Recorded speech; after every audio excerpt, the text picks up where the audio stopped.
একটা দেই, তারপরে আপনার প্রশ্ন করেন, কোনো সমস্যা নাই। The rescuer snatched the children from a perfect storm.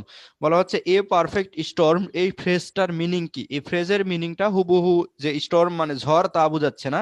বলা হচ্ছে রেস্কিউয়ার উদ্ধারকারী খুবই একটা জটিল অবস্থা থেকে, একটা কমপ্লেক্স একটা সিচুয়েশন থেকে, অথবা খুব খারাপ একটা সিচুয়েশন থেকে একটা বালককে কি করলো? উদ্ধার করলো, বা চিলড্রেনদেরকে উদ্ধার করলো। এখানে কোনো ঝড়ের কবল থেকে উদ্ধার করলো এরকম বোঝাচ্ছে না, বরং চিলড্রেন তারা বের হয়েছে, বেড়াতে গেছে কোথাও, তারা বখাটে ছেলেপেলেদের খপ্পরে পড়েছে, ঠিক আছে, অথবা দেখা যাচ্ছে ছিনতাইকারীর কবলে পড়েছে, সেরকম একটা সিচুয়েশন থেকে এ রেস্কিউয়ার, এই উদ্ধারকারী, সেটা কি করলো? উদ্ধার করলো। এখানে স্টর্ম বোঝাচ্ছে না, এটাতে বোঝাচ্ছে একটা খারাপ সিচুয়েশন বা অবস্থা। এই জন্য অ্যান্সার হচ্ছে দা ওর্স্ট সিচুয়েশন। হ্যাঁ, তারপর ভাইয়া 13 নাম্বার। আচ্ছা, 13 নম্বর যেটা আছে এটা ক্লাসে মেবি ঠিক করে দেওয়া ছিল। সেটা বলতেছে অ্যান ইলেক্টেড মেম্বার। আমরা জানি আর্টিকেলের পরে যদি একটা ওয়ার্ড থাকে তাহলে হয় নাউন, কিন্তু দুইটা ওয়ার্ড থাকলে আগেরটা হয় অ্যাজেক্টিভ, পরেরটা হয় নাউন। আর্টিকেলের পরে দুইটা ওয়ার্ড থাকলে আগেরটা হয় অ্যাজেক্টিভ, পরেরটা হয় নাউন। তাহলে এখানে আছে an elected member, an elected member, এরপর বলতেছে ক্যান টেক।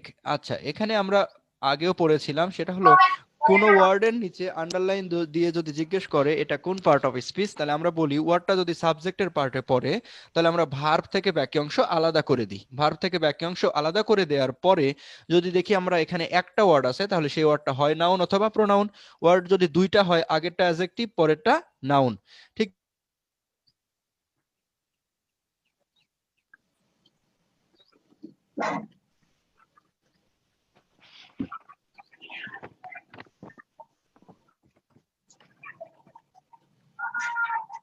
শুনতে পাচ্ছ তোমরা?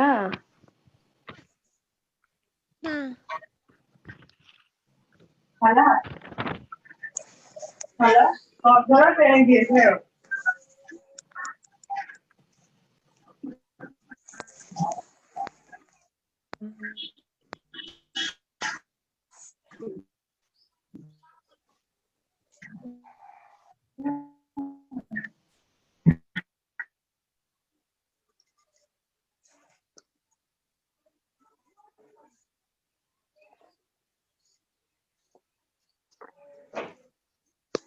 ঢাকা ইউনিভার্সিটির যে কোশ্চেনগুলো আছে সেই কোশ্চেনগুলো থেকে কারো যদি কোনো প্রশ্ন থাকে বলতে পারেন।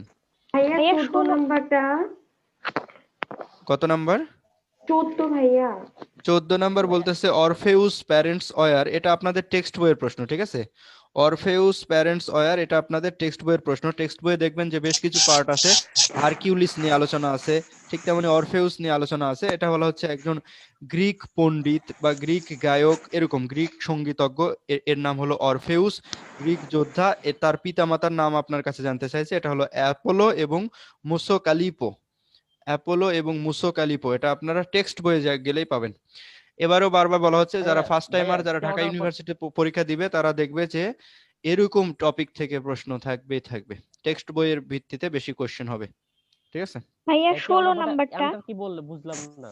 অ্যানসার এ নাম্বার যেটা আছে সেটাই, অ্যাপোলো এন্ড মুসোকালিপো। এটা 13 তার নাম্বার ভাইয়া, 13 নাম্বার। 13 নাম্বারের অ্যানসার 13 এ বললাম, 13 এ, এই যে লিখে দেওয়া আছে 13 এ, আর্টিকেল, তারপরে অ্যাডজেক্টিভ, তারপরে নাউন। আচ্ছা, 16 নাম্বার বলতেছে Shubho ate 4 pieces of hilsa fish at dinner. Shubho ate 4 pieces of hilsa fish at dinner. তাহলে আমরা যখন অ্যাক্টিভ থেকে প্যাসিভে যাব তখন আমাদের অবজেক্ট চিনতে হবে। অ্যাক্টিভ থেকে প্যাসিভে গেলে আমাদের কি চিনতে হবে? অবজেক্ট চিনতে হবে। তাহলে আপনি প্রশ্ন করেন শুভ এট, শুভ খাইলো, শুভ কি খাইলো? শুভ কি খাইলো? শুভ কি খাইলো? শুভ বলতেছে শুভ হলো 4 পিস হিলসা ফিশ খাইলো। এখন এই যে কি খাইলো, এই কির অ্যান্সার হলো অবজেক্ট। তাহলে আপনার অ্যাক্টিভ ভয়েসের যে অবজেক্ট থাকে তাকে প্যাসিভ ভয়েসের সাবজেক্ট বানাতে হবে। এই জন্য 4 পিসেস অফ হিলসা ফিশ, এটা হয়ে যাবে সাবজেক্ট। এট সেখান থেকে হয়ে যাবে ওয়াজ ইটেন।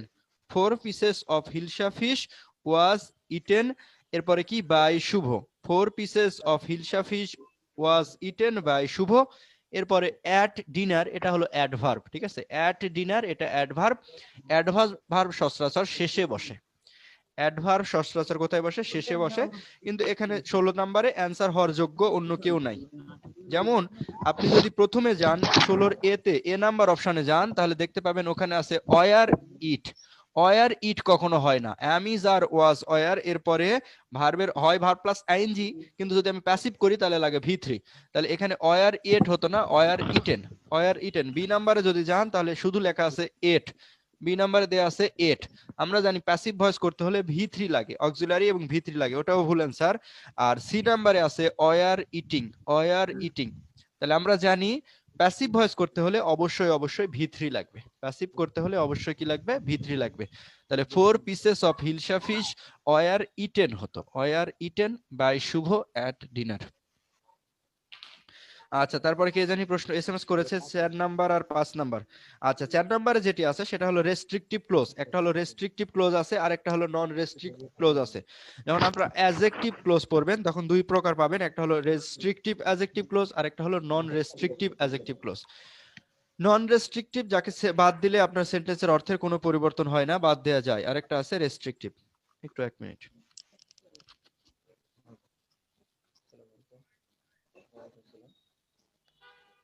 কত নাম্বার লেকচার শিট পড়াচ্ছে?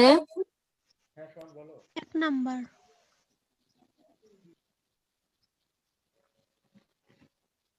তাহলে 16 নম্বরে এট ডিনার এটা কি ফার্স্টে হবে? না, ভুল আছে Last- তো, সবটি ভুল আছে, সেজন্য তো ওই ডি নাম্বারকে এক বলবো। ও আচ্ছা। 4 নাম্বার মেবি ভুল আছে। হ্যালো, শুনতে পাচ্ছেন তো নাকি সবাই? কি ভাইয়া? আচ্ছা, তাহলে 4 নম্বরে বলতেছে my aunt who lives in Sylhet is a doctor. 4 এর অ্যান্সারটা আপনারা একটু চেঞ্জ করে নেবেন, 4 এর অ্যান্সার হবে বি, তবে শেষে হবে ফুল স্টপ। 4 নাম্বার এটার অ্যান্সার হবে বি, কিন্তু ওই যে সেন্টেন্সটা দেয়া আছে সেন্টেন্সের শেষে দিতে হবে ফুল স্টপ। তাহলে my aunt is a doctor, my aunt is a doctor, এরপরে বলতেছে হু লিভস ইন সিলেট। আপনি যদি হু লিভস ইন সিলেট এটা বাদ দিয়েও পড়েন তাহলে কোনো সমস্যা নাই, এটা হলো নন রেস্ট্রিকটিভ ক্লোজ। একটা অ্যাডজেক্টিভ ভাইয়া, ক্লোজকে আমরা দুই ভাগে ভাগ করতে পারি, একটা হলো রেস্ট্রিকটিভ ক্লোজ আর একটা হলো নন রেস্ট্রিকটিভ ক্লোজ। নন রেস্ট্রিকটিভ ক্লোজের আগে এরকম কমা দিয়ে পৃথক করতে হয়। তাহলে মাই আন্ট, তারপরে কমা, তারপরে হু লিভস ইন সিলেট, কমা, এরপরে ইজ এ ডক্টর, এই ডক্টরের শেষে এখানে লাগবে ফুল স্টপ। আচ্ছা, এবার 5 নাম্বার বলতেছে there is a liberation sculpture dash arts building of the university of Dhaka. বলছে ঢাকা বিশ্ববিদ্যালয়ের আর্টস বিল্ডিং মানে কলা ভবন, এই কলা ভবনের সামনে একটা কি আছে, লিবারেশন স্কাল্পচার আছে। এই সামনের ইংরেজি হলো in front of, in front of মানে হলো সামনে। 4 নাম্বারে তো রিলেটিভ প্রোনাউন আগে অ্যান্টিসিডেন্ট দরকার, এখানে কমা তো আছে তো ভাইয়া। হ্যাঁ, মাই আন্টি তো অ্যান্টিসিডেন্ট। অ্যান্টিসিডেন্ট কে হয়? অ্যান্টিসিডেন্ট হয় নাউন হয় অথবা প্রোনাউন হয়। নাউন হয়তো প্রোনাউন। হ্যাঁ, অ্যান্টিসিডেন্ট হয় নাউন হয় অথবা কি হয়, প্রোনাউন হয়। Pronoun। তাহলে আন্ট তো অ্যান্টিসিডেন্ট হতে পারবে, সমস্যা নেই। কমা দ্বারা কয় থাকতে পারে, নাম্বার মানে ভাইয়া? আগে। হ্যাঁ হ্যাঁ হ্যাঁ, নন রেস্ট্রিকটিভ যদি হয়, নন রেস্ট্রিকটিভ অ্যাডজেক্টিভ ক্লোজ যাকে বাদ দিলে সেন্টেন্সের অর্থের কোনো পরিবর্তন হয় না, আপনি চিনতে পারেন, বুঝতে পারেন, জানতে পারেন, সেটাকে বলা হয় নন রেস্ট্রিকটিভ অ্যাডজেক্টিভ ক্লোজ। হ্যাঁ, তারপর 6 নাম্বার। 6 নাম্বারটা 6 নাম্বার বলতেছে we haven't been given any update. বলতেছে আমরা এখনো পেশেন্টের কন্ডিশনে, পেশেন্টের সিচুয়েশন অনুযায়ী মানে সিচুয়েশনের উপর কোনো আপডেট দেইনি, কোনো আপডেট দেইনি। এখন একটা আছে এনি আর একটা আছে সাম, কোথায় কি বসে দেখেন, বলা হচ্ছে এনি একটা সেন্টেন্সে বসে, সেটা হয় নেগেটিভ সেন্টেন্স হবে অথবা ইন্টারোগেটিভ সেন্টেন্স হবে। এনি হয় নেগেটিভ সেন্টেন্সে বসবে অথবা ইন্টারোগেটিভ সেন্টেন্সে বসবে, আর সাম বসে অ্যাফার্মেটিভ সেন্টেন্সে। বলতেছে we have given some information, we have given some update, ঠিক আছে। এই সাম বসবে অ্যাফার্মেটিভ সেন্টেন্সে, এনি বসবে নেগেটিভ সেন্টেন্সে ও ইন্টারোগেটিভ সেন্টেন্সে। Do you, have you given any update, প্রশ্নজন করব have you given any update, আর যখন নেগেটিভে রিপ্লাই দিব no we don't have given any update, we have not given any update, ঠিক আছে। We have not given any update, any বসে negative এবং ইন্টারোগেটিভে, সাম বসে অ্যাফার্মেটিভে। আর কিছু?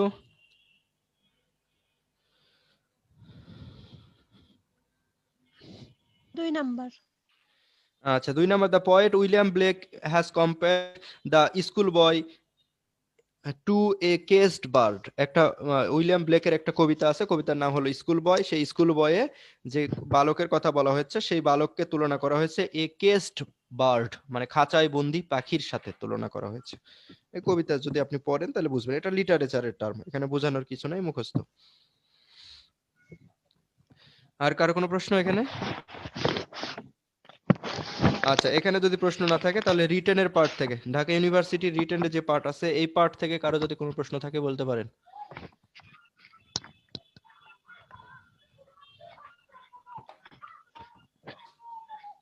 ভাইয়া 2 ভাইয়া নাম্বার তো বোধহয় মিনিং করে করে করতে হবে তাই না?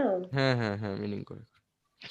গত ভাইয়া বছর একটু কথা বলি, গত বছর আমাদের কোচিং থেকে যে সাজেশন দেওয়া ছিল সেই সাজেশনের একটা প্রথমেই একটা ইয়ে দেওয়া ছিল, প্যারাগ্রাফ দেওয়া ছিল, সেই প্যারাগ্রাফই হলো এই ঢাকা ইউনিভার্সিটির এই 1 নম্বর রিটেনে যে কোশ্চেন এটা। ঠিক আছে, গত বছর আমাদের সাজেশন দেওয়া ছিল এই 1 নাম্বার যেমন দেওয়া ছিল ঠিক তেমনি সাজেশনে কিছু ফিল ইন দা গ্যাপ দেওয়া ছিল, কিছু দেওয়া ছিল উইথ ক্লু, কিছু দেওয়া ছিল উইদাউট ক্লু, এটা হলো 2 নাম্বার। আর 3 নাম্বার যে আইটেমটা দেওয়া আছে এটা গত বছরও ছিল, এবছরও থাকবে, বারবারই দিতেই হবে। যদি টেক্সট বই থেকে কোশ্চেন হয় তাহলে আপনাকে কিছু ওয়ার্ড দিবে, দিয়ে জিজ্ঞেস করবে এটা কোন পার্ট অফ স্পিচ, কিছু ওয়ার্ড দিয়ে জিজ্ঞেস করবে এই পার্ট অফ স্পিচ এটা হলো সিনোনিম কি, এটার অ্যান্টোনিম কি, আবার কিছু ওয়ার্ড দিয়ে জিজ্ঞেস করবে এটার মিনিং কি, আবার কিছু ওয়ার্ড দিবে দিয়ে এরকম ভাবে জিজ্ঞেস করবে আপনাকে সেন্টেন্স মেকিং, এই ওয়ার্ডটা দিয়ে দেওয়া হলো একটা সেন্টেন্স তৈরি করে দেখেন। কবে দিবেন সাজেশন ভাই? সাজেশন তো 5-7 দিনের মধ্যে হয়তো হয়ে যাবে, কাজ শেষ। সাজেশন ভাইয়া এইবারও কি রিটেনের অংশ এই প্যাটার্নে থাকবে কোশ্চেন? হ্যাঁ, রিটেনের আমাদের সাজেশনে 10 থেকে 12টা আইটেম আছে। হ্যাঁ, 10, গতবারও এরকমই ছিল, 8-10টা 12টা আইটেম ছিল, ওই আইটেমগুলোকে আমরা ফোকাস করে দিয়েছি, দিয়ে দেখা যাচ্ছে যে আমাদের শিটে থেকে 7 নাম্বারে যেটা আছে 7ই মার্চের যে ভাষণ একদম হুবহু কমন পড়ে গেছে। ঠিক আছে, আর এখানে যেগুলো আছে 3 নাম্বার এটা কমন পড়ছে। এরপরে আপনার রিটেনের এমসিকিউ পার্টে যদি যায়, এমসিকিউ পার্টের 8 নাম্বার কমন, 9 নাম্বার, এই 8-9 এরা কিন্তু টেক্সট বইয়ের কোশ্চেন। হ্যাঁ, 8 নাম্বার, হুবহু 9 কমন নাম্বার। আসছিল? হ্যাঁ, বলতেছে যে মানে ওই যেটা ছিল সাজেশনে ওইটাই আসছিল কমন? 7 নাম্বারের কথা, যে 7ই মার্চের ভাষণের কথা বললাম এটা, জি। জি ভাই ওটা ওটাই। ভাই, এটা আমার নিজের কোচিং না, মিথ্যা কথা বলে আমি ধরা খাওয়ার কোনো ইয়ে নাই। সাজেশনটা আমি নিজে হাতে করা, তাহলে তো সাজেশনটা আমার নিজের হাতে করা, তাই স্পষ্ট আমার মনে আছে যে 7ই মার্চের ভাষণ আমি দিয়েছিলাম। ঠিক আছে, একটা আচ্ছা সেন্টেন্স ভাইয়া। এক্সট্রা বাড়িয়ে বলে আমার কিচ্ছু লাভ নাই এর সাথে। মানে আমি এই যে কিছু পোলাপান আছে যারা রিয়াডের বা আগে আমার ক্লাস করছে তারা জানে এখানে আমার কোনো লেনা দেনা নাই, আসবো ক্লাস নিব, যদি ভালো লাগে পোলাপানের ক্লাস তাহলে চলবে, আমি টাকা পাবো, চলে যাব, এছাড়া অন্য কিছুই যায় আসে না। ঠিক আছে, সুতরাং মিথ্যা কথা বলার কোনো সুযোগ নাই আমার। আর আরেকটা বিষয় হচ্ছে যে 7ই মার্চের ভাষণ, এই যে আপনাদের অনেকে আছে গতবারের স্টুডেন্ট, কে কে আছে দেখি, 2-1 জন, নাম তো দেখতে পাচ্ছি না আমি, কাহিনী কি হ্যাং করে বসে আছে তাহলে। ভাই আমি আছি। হ্যাঁ, গতবারে সাজেশনে কি 7ই মার্চের ভাষণ ছিল? জি ভাই আসছিল। এটা একটু ওদেরকে জানায় দিয়েন, স্যার ওই যে যেভাবে প্রশ্ন করছে ভাইয়া সত্যি এসেছিল অবাক তো না সেই জন্য। তাহলে তো সমস্যা একেবারে। আমার জন্য। আচ্ছা, এবছরও এরকম 10 থেকে 12টা আইটেম নিয়ে আমরা প্রশ্ন করতেছি, সেই 12টা আইটেমের মধ্যে কোনটা আসবে আল্লাহ জানে, কিন্তু এটা থাকবে আর কি, আপনাদের এগুলো দেয়া হবে। আর কিছু? আচ্ছা, এখান থেকে কারোর যদি সমস্যা না থাকে তাহলে আমরা 3 নাম্বার পেজে যাব। 3 নাম্বার পেজে পার্টস অফ স্পিচ রিলেটেড যে 8টা পার্ট দেয়া আছে, পার্ট অফ স্পিচ কয় প্রকার? 8 প্রকার। এই 8 প্রকারের মধ্যে থেকে কারো যদি কোনো সমস্যা থাকে বলতে পারেন। ভাই একটু ইন্টারজেকশনটা বলেন। ইন্টারজেকশন, আচ্ছা, আমরা যদি ইন্টারজেকশন শব্দটাকে ভাঙি তাহলে 2টা পার্ট পাবো। একটা হলো ইন্টার শব্দের অর্থ আমরা এভাবে বলছি ভিতরে, আর জেকশন মানে হলো ছুঁড়ে দেয়া বা জুড়ে দেয়া। ইন্টারজেকশন শব্দের অর্থ কি? ছুঁড়ে দেয়া বা জুড়ে দেয়া। ইন্টারজেকশন, ইন্টার মানে ভিতরে, আর জেকশন মানে কি? ছুঁড়ে দেয়া বা জুড়ে দেয়া। আচ্ছা, এখন বলা হচ্ছে ইন্টারজেকশন হলো ওই সকল ওয়ার্ড যাদেরকে একটা সেন্টেন্সের ভিতরে ছুঁড়ে দিলে বা জুড়ে দিলে ওই সেন্টেন্স আপনা আপনি মনের ভাব প্রকাশ করে। ওই সেন্টেন্স কি করে? আপনা আপনি মনের ভাব প্রকাশ করে। এই মনের ভাবের ইংরেজি হলো ফিলিং, আর প্রকাশ করার ইংরেজি হলো এক্সপ্রেস। এজন্য বলা হচ্ছে interjection is a feeling expressing word. Interjection is a কি word? Feeling expressing word. Interjection is a feeling expressing word, এরা মনের ভাব প্রকাশ করে। যেমন আমি চাইলে বলতে পারি we have on the game, আমি চাইলে বলতে পারি we have on the game, কিন্তু এই উই হ্যাভ অন দ্য গেমের সাথে যখন আমি হুররা শব্দটা যুক্ত করে দিব, হুররা, তার মানে আনন্দ প্রকাশ করতেছে। বার্সা গত রাতে ম্যাচ হেরে গেছে, আমি চাইলেই বলতে পারি Barca has lost the game, Barca has lost the game, Barca have lost the game. কিন্তু আমি যদি বলি এই যে এলাসটা যোগ করে দিলাম, এটা আপনি এখন দুঃখ প্রকাশ করতেছে। ঠিক আছে, তাহলে ইন্টারজেকশন কি? ইন্টারজেকশন হলো ওই সকল ওয়ার্ড যারা একটা সেন্টেন্সের ভিতরে জুড়ে দিলে ছুড়ে দিলে ওই সেন্টেন্স আপনি মনের ভাব প্রকাশ করে। মনের ভাবটা কি? আনন্দ, দুঃখ, বেদনা, বিস্ময়। তারপর ভাই এই যে বললেন যে হুররা we have on the game, তো হুররা তো ইন্টারজেকশন ওয়ার্ড, তো হ্যাঁ এই বাদ বাকি we have on the game, এটা কি মানে অ্যাসার্টিভ সেন্টেন্স না? হ্যাঁ, কিন্তু আপনি তো এটা তো এই ইন্টারজেকশন এটা তো যুক্ত করতে হবে না কারো না কারোর সাথে। ভাইয়া এক্সক্লেমেটরি সেন্টেন্স হতে পারে না? হ্যাঁ, exclamatory sentence, what a nice bird it is, এগুলো আমরা পড়ছি না, how nice the bird is, এগুলো এক্সক্লেমেটরি সেন্টেন্স। পরের পার্টে, যেখানে পরের পার্টে ইয়ে দেওয়া থাকে, এক্সক্লেমেশন মার্কস দেওয়া থাকে। তারপর এখন বিষয়টা হচ্ছে এই ওয়ার্ডের নিচে যদি আন্ডারলাইন দিয়ে জিজ্ঞেস করে এটা কোন পার্ট অফ স্পিচ, সেটা হলো ইন্টারজেকশন। একটা সেন্টেন্সের ইন্টারজেকশন। নিচে তো দাগ দিয়ে আপনাকে বলবে না এটা কোন পার্ট অফ স্পিচ। ফুল সেন্টেন্সের নিচে দাগ দিয়ে বলবে এটা কোন পার্ট অফ স্পিচ। না ভাই, না। এমনি জানতে চাইছিলাম আর কি। হ্যাঁ, ওটাই বলছি যে এই ওয়ার্ডটা কি? ইন্টারজেকশন। এই ওয়ার্ডটা কি? ইন্টারজেকশন। আর কিছু? আর এখানে ব্রোভো লেখা আছে, ব্রোভোটাকে ব্রাভো করে দেন। ব্রোভোটাকে ব্রাভো, BROVO আছে, ওখানে হবে BRAVO। DJ Bravo.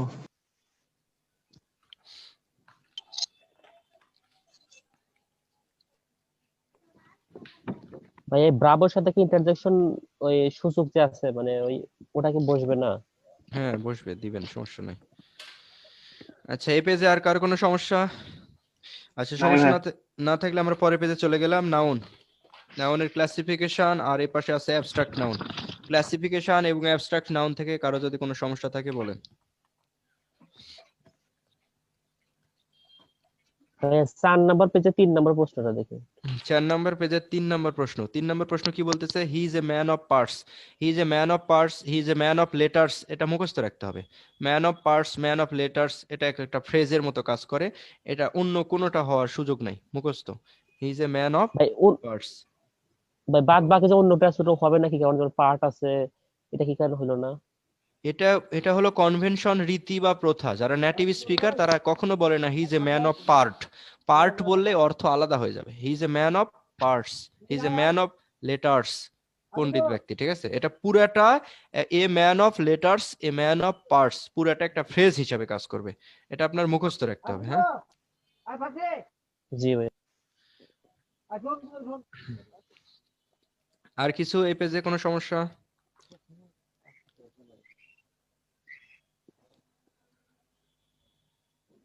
আপনাদের খুব পরিষ্কার করে একটা কথা বলে দিচ্ছি, সেটা হচ্ছে আপনারা যদি মনে করেন ভাইয়া আগে সলভ দিবে তার পরের দিনে পরীক্ষা হবে, সুতরাং আগে পড়ার দরকার নাই, সলভ ক্লাসে আগে করব তারপরে পরীক্ষা দিব, তাহলে আপনাদের যা সমস্যা ছিল সমস্যা কিন্তু থেকেই যাবে। এই জন্য যেটা আপনাদের করতে হবে সেটা হলো যে কয়দিন ছুটি ছিল, এই ছুটির মধ্যে 1 থেকে 4 নাম্বার আগে পড়ে নিতে হতো, শীট একবার পড়ে নিতে হতো। তারপরে যেটা বুঝি না অথবা যেটা অল্প বুঝি আর একটু ক্লিয়ার হওয়া দরকার, ক্লারিফিকেশন দরকার, সেটাকে পেন্সিল দ্বারা বা কলম দ্বারা মার্ক করা উচিত ছিল। পেন্সিল দ্বারা বা কলম দ্বারা মার্ক করে আমি এখানে যে ভাইয়াই ক্লাস নিবে, ভাইয়া বলবে এত নাম্বার পেজ থেকে প্রশ্ন করো, দ্রুত সবাই একদম দ্রুত, যার যেটা সমস্যা সে সঙ্গে সঙ্গে প্রশ্ন করবে। কিন্তু আপনারা তা না করে আগে প্রশ্ন পড়তেছেন, কি কি আছে দেখতেছেন, তারপরে প্রশ্ন করতেছেন, তাহলে কিন্তু হবে না। তাহলে আপনাদের যে সমস্যা সে ভাইয়া সমস্যা থেকেই যাবে, ক্লাস 3 ঘন্টা নিলেও ক্লাস শেষ হবে না। এই জন্য পরিষ্কার করে ভাইয়া বলে 30 দিচ্ছি, নম্বর।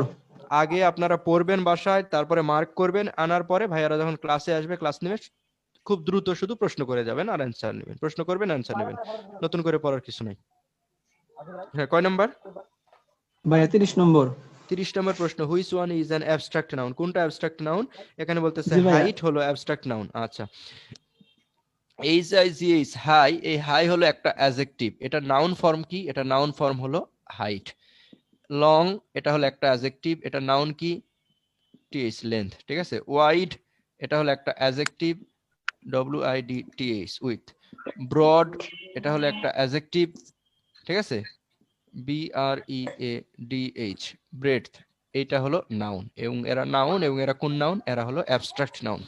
অ্যাবস্ট্রাক্ট নাউন জিনিসটা কি বলা হচ্ছে? অ্যাবস্ট্রাক্ট নাউন হলো বিমূর্ত ধারণা, কনসেপ্ট, জ্ঞান বা নলেজ, যাকে ধরা যায় না, ছোঁয়া যায় না, স্পর্শ করা যায় না। অ্যাবস্ট্রাক্ট নাউন হলো দোষের নাম, গুণের নাম বা কাজের নাম, দোষের নাম, গুণের নাম বা কাজের নাম। এরপর অ্যাবস্ট্রাক্ট নাউনকে বলা হয় বিজ্ঞান এবং কলার নাম। অর্থাৎ সায়েন্সের যতগুলা সাবজেক্ট আছে সবগুলো অ্যাবস্ট্রাক্ট নাউন। আর্টসের যতগুলা সাবজেক্টের নাম আছে, physics, chemistry, mathematics, biology, grammar, music, এরা হলো অ্যাবস্ট্রাক্ট নাউন। আবার ঠিক তেমনি আরেকভাবে বলা যায় যে অ্যাবস্ট্রাক্ট নাউন হলো ব্যক্তি বস্তু নিরপেক্ষ, ব্যক্তি বস্তু নিরপেক্ষ। যেমন বিউটি অ্যাবস্ট্রাক্ট নাউন, বিউটি হলো ব্যক্তি বস্তু নিরপেক্ষ। আমার যাকে দেখে সুন্দর মনে হচ্ছে, বিউটি মনে হচ্ছে, আপনার তাকে দেখে নাও মনে হতে পারে, ঠিক আছে? এটা হলো ব্যক্তি বস্তু নিরপেক্ষ, একজন আরেকজন অনুসারে ভ্যারি করে। তাহলে এখানে যে হাই আছে, হাই মানে যেমন লং এর কথা বলি, লং, হাই মানে উঁচু, আর এইটা হাইট, এ পাশে আছে লং, এই পাশে আছে লেন্থ। এই পাশে যারা আছে এরা একটা ধারণা বোঝাচ্ছে, ধারণা বোঝাচ্ছে।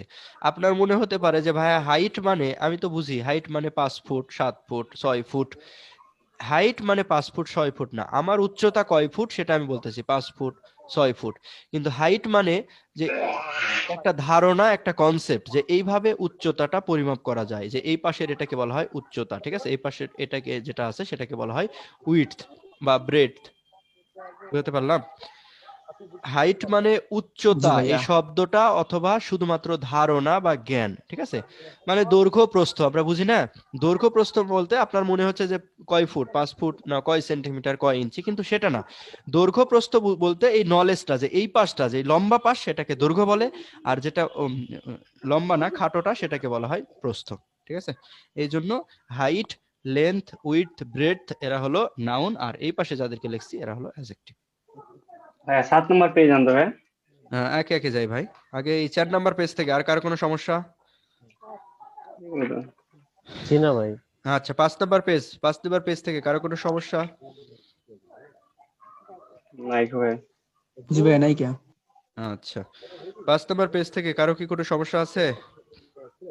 জি আচ্ছা, না 5 ভাই। নাম্বার পেজের 38 নাম্বার প্রশ্ন যান, 38 নাম্বার প্রশ্ন সবাই। 38 নাম্বারের অ্যান্সার সি আছে, সি থাক, কিন্তু ওখানে রাইস শব্দটা আছে, এই রাইস শব্দটাকে কেটে দিবেন, ঠিক আছে? রাইস, রাইস শব্দটাকে কেটে দিবেন। Which group of words are proper noun? কোনগুলো প্রপার নাউন? বাংলাদেশ, রানা, বাংলাদেশ, রানা, এটা হলো প্রপার নাউন। রাইস শব্দটা কেটে দিবেন। আর 41 নাম্বার যে কোশ্চেন আছে, which one is not a proper noun? 41 number, which one is not a proper noun? কোনটা প্রপার নাউন নয়? আমরা জানি রিভার প্রপার নাউন নয়। ওখানে ডি তে অ্যান্সার আছে সান, এই সানের প্রথম অক্ষর বড় হাতের দিয়ে নেন, এস ইউ এন। তাহলে আর প্রপার নাউন, যে সান যে প্রপার নাউন, এটা নিয়ে কোনো সমস্যা থাকবে না। আচ্ছা, পরের পেজে গেলাম।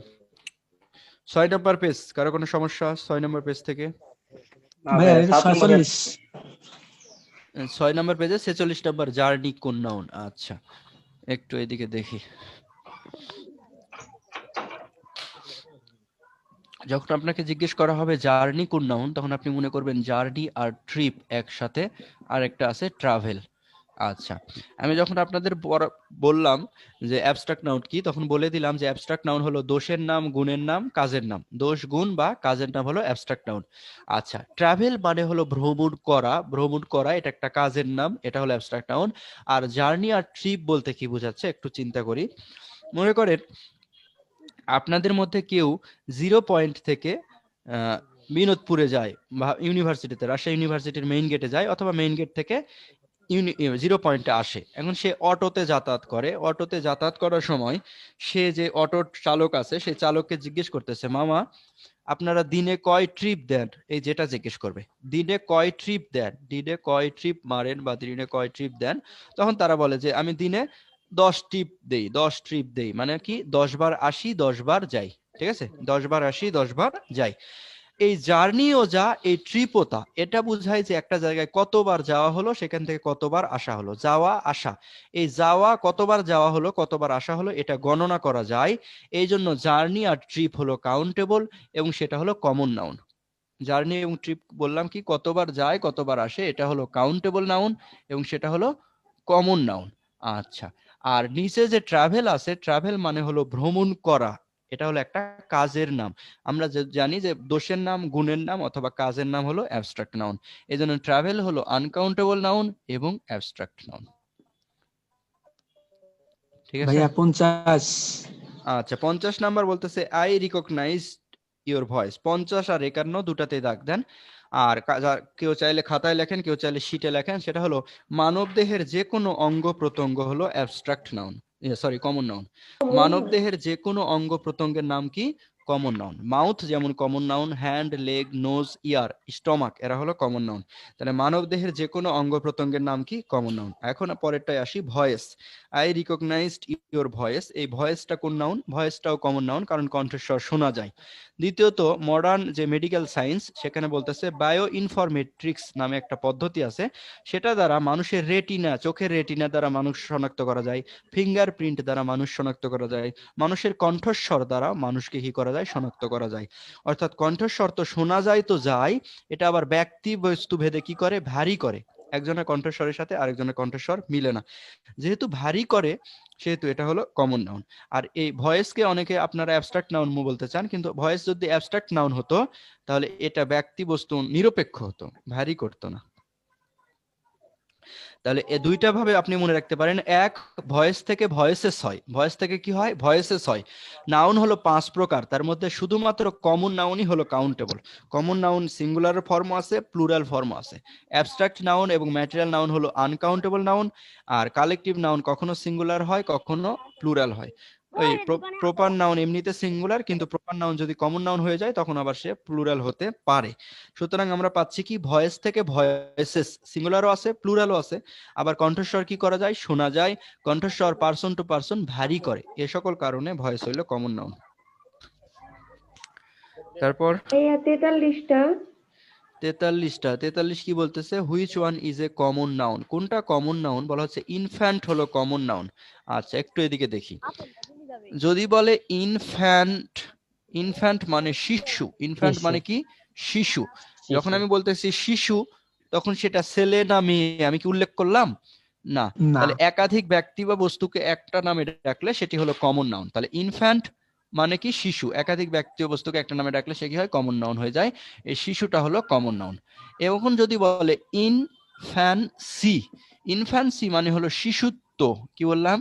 শিশুত্ব। শিশুর গুণাবলী, শিশুর গুণাবলী, শিশু কি কাজ করে সেগুলা। তাহলে ইনফ্যান্সি এটা কোন নাউন হবে? শিশুত্ব। একটা Abstract. গুণের নাম হলো অ্যাবস্ট্রাক্ট নাউন। গুণের নাম হলো অ্যাবস্ট্রাক্ট নাউন। আরেকটা আছে ইনফ্যান্ট্রি, ট্রি। ইনফ্যান্ট্রি মানে হলো পদাতিক বাহিনী। পদাতিক বাহিনী। এই ইনফ্যান্ট্রি পদাতিক বাহিনী, এটা কোন নাউন হবে বলেন তো? Collective. Collective. Army, navy, police যে কোনো বাহিনীর নাম হলো কালেকটিভ। আর্মি, নেভি, পুলিশ যে কোনো বাহিনীর নাম হলো collective. Next 44 number. 44 number, which one is a common noun? Pirate মানে জলদস্যু। পাইরেট মানে জলদস্যু। ঠিক আছে? জলদস্যু যে কেউ হতে পারে। জলদস্যু ছেলে হতে পারে, মেয়ে হতে পারে, যে কেউ। জলদস্যুর প্রত্যেকের আলাদা নাম থাকে, যেটা নিজস্ব নাম সেটা হলো প্রপার নাউন, কিন্তু জলদস্যু এটা হলো কমন নাউন। হ্যাঁ, তারপর এ পেজ থেকে কারো কোনো সমস্যা?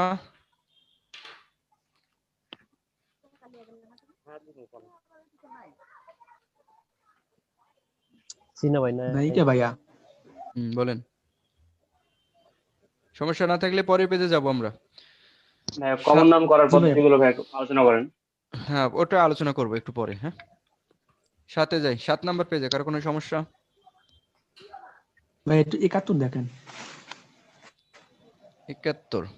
আচ্ছা, দেখি 71-এ কি আছে। আচ্ছা, 71-এর অ্যান্সার সি দেয়া আছে কমন। বলতেছে দ্য চ্যারিটি অফ হাতেম তাই। দ্য চ্যারিটি অফ হাতেম তাই বলা হচ্ছে অ্যাবস্ট্রাক্ট নাউন। অ্যাবস্ট্রাক্ট নাউন যদি অ্যাবস্ট্রাক্ট নাউন না থাকে তাহলে সে কমন নাউন হয়ে যাবে। ঠিক আছে? অ্যাবস্ট্রাক্ট নাউন যদি অ্যাবস্ট্রাক্ট নাউন না থাকে সে কমন নাউন হয়ে যাবে। কিভাবে?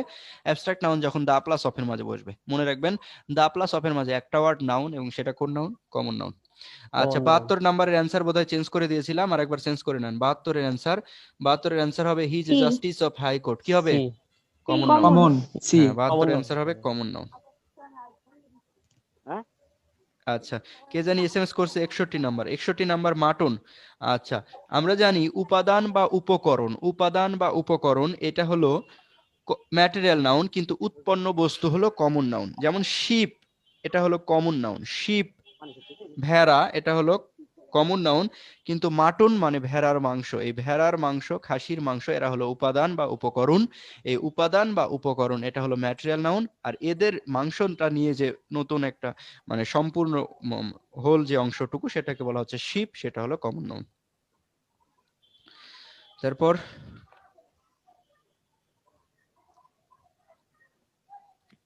এই তো ভাইয়া। 7 নাম্বার পেজে কার কোনো সমস্যা নাই? এরপরে 8 নাম্বার পেজে যাই। 8 ভাইয়া 8 এর 75। 8 এর 75 নাম্বার। 75 নাম্বার বলতেছে the majority believes that he is an honest man. হ্যাঁ, কি সমস্যা এখানে?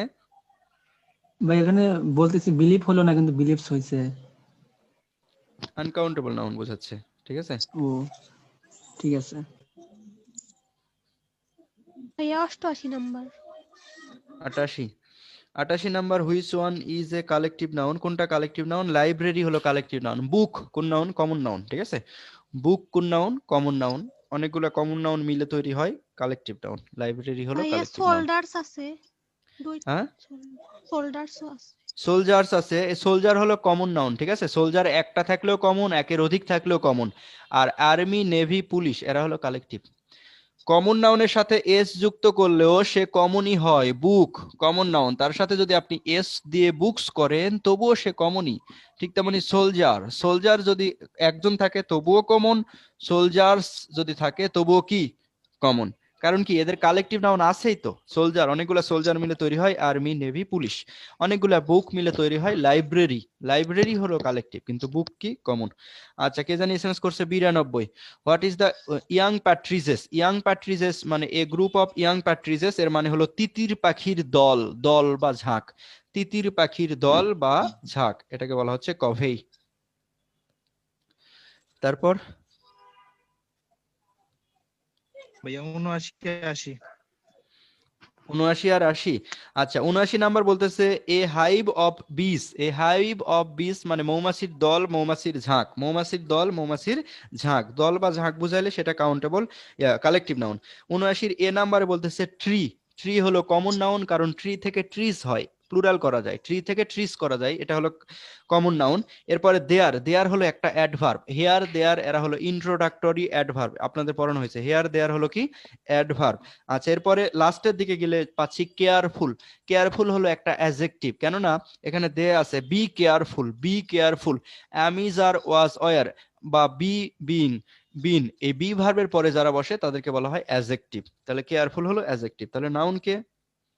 নাউন হলো হাইভ অফ বিস, মৌমাছির দল। 80 নম্বরে স্কুলস আছে। বলা হচ্ছে স্কুল দুইটা মিনিং দেয়। একটা হলো স্কুল মানে বিদ্যালয়, স্কুল মানে কি বিদ্যালয়। আর একটা স্কুল মানে মাছের ঝাঁক বা মাছের দল, মাছের ঝাঁক, মাছের ঝাঁক। তাহলে এইখানে স্কুল বলতে কি বোঝাচ্ছে? স্কুল বলতে বোঝাচ্ছে মাছের ঝাঁক, ঠিক আছে? এই জন্য বলতেছে এই স্কুল শব্দটা কোনটাকে বেশি রিসেম্বল করে? রিসেম্বল মানে প্রতিফলন ঘটায়। কিসের প্রতিফলন ঘটায়? কিসের প্রতিচ্ছবি, কিসের মতো দেখতে বা একই রূপ বা অনুরূপ? সেটা হলো হার্টস। হার্টস মানে হলো পাল। তারপর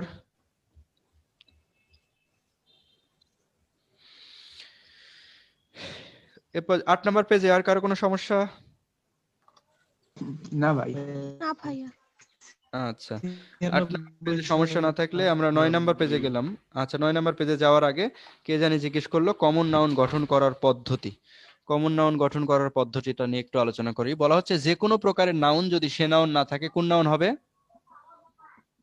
অ্যাবস্ট্রাক্ট, না সরি, যে কোনো প্রকারের নাউন যদি সে নাউন না থাকে, কোন নাউন হবে? Common common noun. Noun. Common noun ভাইয়া। এগুলো আপনাদের তো পড়ানো হয়েছে, আপনাদের ভিডিও আছে, যখন মন চাইবে তখন দেখবেন, শুয়ে থেকে বসে থেকে, সমস্যা কি? যে কোনো প্রকারের নাউন যদি সে নাউন না থাকে তাহলে সে কমন নাউন হবে।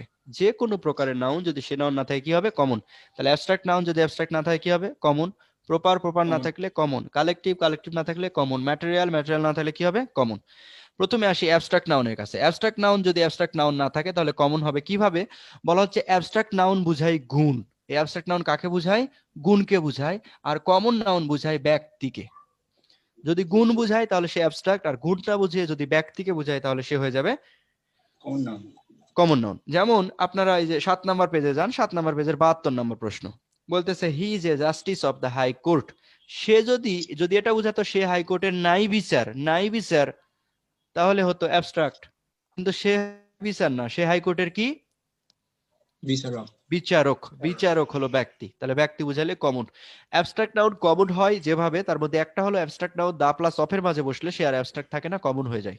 আবারও বলছি, অ্যাবস্ট্রাক্ট নাউন যদি দা প্লাস অফের মাঝে বসে তাহলে সে আর অ্যাবস্ট্রাক্ট থাকে না, কমন হয়ে যায়। যেমন 71 নম্বর প্রশ্ন, দ্য চ্যারিটি অফ হাতেম তাই। চ্যারিটি, অনেস্টি, প্রুডেন্স এগুলো হলো অ্যাবস্ট্রাক্ট নাউন। কিন্তু যদি আপনি বলেন the charity of my teacher, the honesty of my teacher, the prudence of my teacher, তখন দা প্লাস অফের মাঝে বসবে, তখন সে আর অ্যাবস্ট্রাক্ট থাকবে না, সে হয়ে যাবে কমন। এটা একটা ফর্মুলা। 2 নম্বর ফর্মুলা, অ্যাবস্ট্রাক্ট নাউনের আগে এ আন দা বসবে, বসে সে আর গুণ বুঝাবে না, গুণ সম্পন্ন ব্যক্তিকে বুঝাবে, তখন সে আর অ্যাবস্ট্রাক্ট থাকবে না, সে হয়ে যাবে কমন। ক্লিয়ার? 2 নম্বরে আসি, প্রপার নাউন যদি প্রপার নাউন না থাকে তাহলে কমন হবে কিভাবে? বলা হচ্ছে প্রপার নাউন একজনকে বোঝায়। কয়জনকে বোঝায়? একজনকে। কিন্তু প্রপারের সাথে যদি এস বা ই যুক্ত করা হয়, প্রপারের আগে যদি 1 2 3 সংখ্যাবাচক শব্দ বসানো হয়, তাহলে সে আর প্রপার থাকবে না, সে হয়ে যাবে কমন। যেমন there are 2 Rahims in our village, there are 2 Rahims in our village. আবার বলতেছে you are a Nazrul, you are a Nazrul. আবার বলতেছে Tanus are being killed everyday, Tanu একটা প্রপার নাউন, তার সাথে এস যুক্ত করে বলতেছে Tanus are being killed everyday, মানে বাংলাদেশে তনু নামের মেয়েদেরকে, মানে বাংলাদেশে যত মেয়ে প্রত্যেকটা দিন নির্যাতনের শিকার হয়, সুইসাইড করে অথবা তাদেরকে হত্যা করা হয়, রেপড হয়, এদের সবাইকে এক নামে ডাকতেছে, সেটা হলো তনুস, তখন সেটা হয়ে যাবে কমন।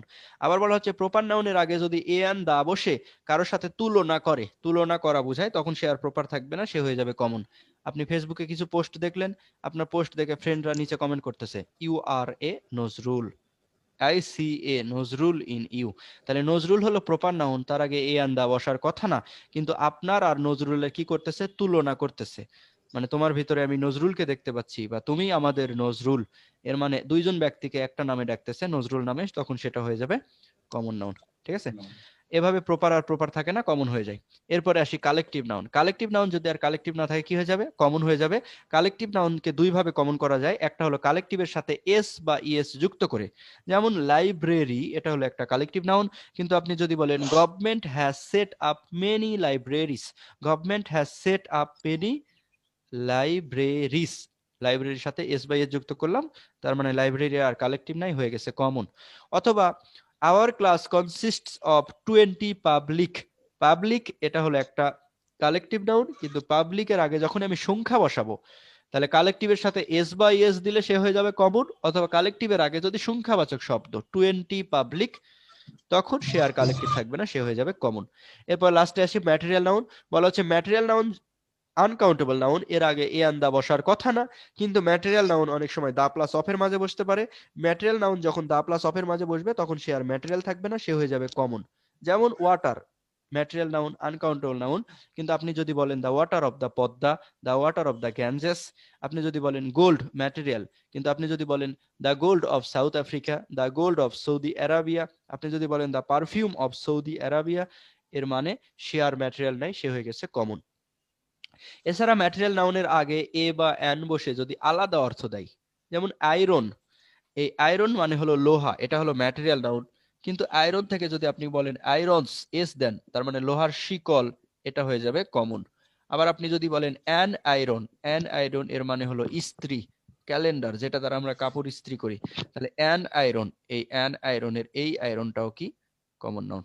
তাহলে ম্যাটেরিয়াল নাউনে দা প্লাস অফের মাঝে বসলে আর ম্যাটেরিয়াল থাকে না, কমন হয়ে যায়, অথবা এস যুক্ত হলে, অথবা এর আগে এ বা অ্যান বসে আলাদা অর্থ দিলে তারা আর ম্যাটেরিয়াল থাকবে না, তারা হয়ে যাবে কমন। ক্লিয়ার সবাই? জি ভাইয়া। এরপরে কমন নাউন যদি কমন নাউন না থাকে তাহলে কি নাউন হবে? কমন নাউন যদি কমন নাউন না থাকে তাহলে দুই প্রকারের নাউন হবে, একটা হলো হয় অ্যাবস্ট্রাক্ট নাউন হবে অথবা প্রপার নাউন হবে, অ্যাবস্ট্রাক্ট অথবা প্রপার। বলা হচ্ছে আগেই বলে দিলাম অ্যাবস্ট্রাক্ট নাউন বোঝায় গুণ আর কমন বোঝায় ব্যক্তি। বলছে ফাদার মাদার এরা হলো কমন নাউন, এরা যদি বাবা মা বোঝায় তাহলে কমনই থাকবে, কিন্তু যদি ফাদার দ্বারা পিতৃত্ব পিতার গুণ বোঝায়, মাদার দ্বারা মাতৃত্ব মায়ের গুণ বোঝায়, তাহলে হয়ে যাবে কমন। কমন আর থাকবে না, সেই কমন নাউন হয়ে যাবে অ্যাবস্ট্রাক্ট। আবার বিস্ট, বিস্ট মানে পশু, এটা হলো কমন নাউন, কিন্তু আপনি যদি বিস্ট দ্বারা পশুত্ব যদি বুঝান তাহলে সে হয়ে যাবে অ্যাবস্ট্রাক্ট। যেমন ফক্স, শেয়াল, শেয়াল দ্বারা যদি শেয়ালকে বোঝান তাহলে হবে কমন, কিন্তু ফক্স দ্বারা যদি শেয়ালত্ব বোঝানো হয়, শেয়ালের যে চতুরতা এটাকে যদি বোঝানো হয় তাহলে সেটা হয়ে যাবে অ্যাবস্ট্রাক্ট। যেমন একজন আরেকজনকে দেখে বলতেছে I like the father in him, I like the father in him, তার ভিতরে যে পিতৃত্ব আছে তাকে আমি পছন্দ করি, তাহলে ফাদার হয়ে যাবে অ্যাবস্ট্রাক্ট নাউন। বলতেছে the mother rose in her, the mother arose in her, তার ভিতরে মাতৃত্ব জেগে উঠলো, মাতৃত্ব, এই মাদার হয়ে যাবে অ্যাবস্ট্রাক্ট নাউন। এরপর বলতেছে check the beast in you, check the beast in you, তোমার ভিতরের পশুত্বকে দমন করো, তোমার ভিতরে তো পশু নাই যে তাকে দমন করবা, ভিতরের পশুত্ব, check the beast in you. এরপর বলতেছে I see a fox in him, I see a fox in him, আসলে হিম একটা ব্যক্তি, ব্যক্তির ভিতরে কি শেয়াল আছে? না। না, বলতেছে যে I see a fox in him, তার মানে তার ভিতরে তো আমি শেয়াল দেখিনি, কি দেখলাম? শেয়ালত্ব, চতুরতা, ধূর্ততা, সুতরাং এটা হলো অ্যাবস্ট্রাক্ট নাউন। আচ্ছা, এরপরে আসি কমন নাউন। কমন না থাকলে কি হয়ে যাবে? প্রপার নাউন হয়ে যাবে। কখন? যখন কমন নাউনের প্রথম অক্ষর ক্যাপিটাল লেটার হবে। যেমন ফাদার কমন নাউন, কিন্তু ফাদারের কমন প্রথম অক্ষর যদি ক্যাপিটাল লেটার হয় এবং তা দ্বারা যদি একটা নির্দিষ্ট ব্যক্তি বা বস্তুকে বোঝায় বা নির্দিষ্ট কাউকে বোঝায়, তখন সে আর কমন থাকবে না, সে হয়ে যাবে প্রপার। যেমন our father will save us, our father will save us, খ্রিস্টিয়ানরা তাদের সৃষ্টিকর্তাকে, তাদের গডকে তারা ফাদার ডাকে। এই যে এফ বড় হাতের এবং এটা দ্বারা একটা নির্দিষ্ট কাউকে বোঝানো হলো, তখন সে আর কমন থাকবে না, সে হয়ে যাবে প্রপার। আবার বলতেছে স্টেট, STAT, স্টেট, এটা হলো একটা কমন নাউন, কান্ট্রি বা স্টেট হলো কমন নাউন, কিন্তু আপনি যদি বলেন দ্য ইউনাইটেড স্টেটস, সেক্ষেত্রে এস বড় হাতে দিতে হবে, সেটা হয়ে যাবে প্রপার নাউন। যেমন হাউস, HOUSE, হাউস হলো কমন নাউন, কিন্তু যদি হোয়াইট হাউস বলা হয়, হোয়াইট হাউস, তাহলে কোন নাউন হবে? প্রপার। হ্যাঁ, Proper noun. প্রপার নাউন, কারণ হোয়াইট হাউস তো আমার বাড়ি আপনার বাড়ি না, আমেরিকার প্রেসিডেন্টের বাড়ি, তাই নয় কি? জি। আচ্ছা, আর করা কোনো প্রশ্ন?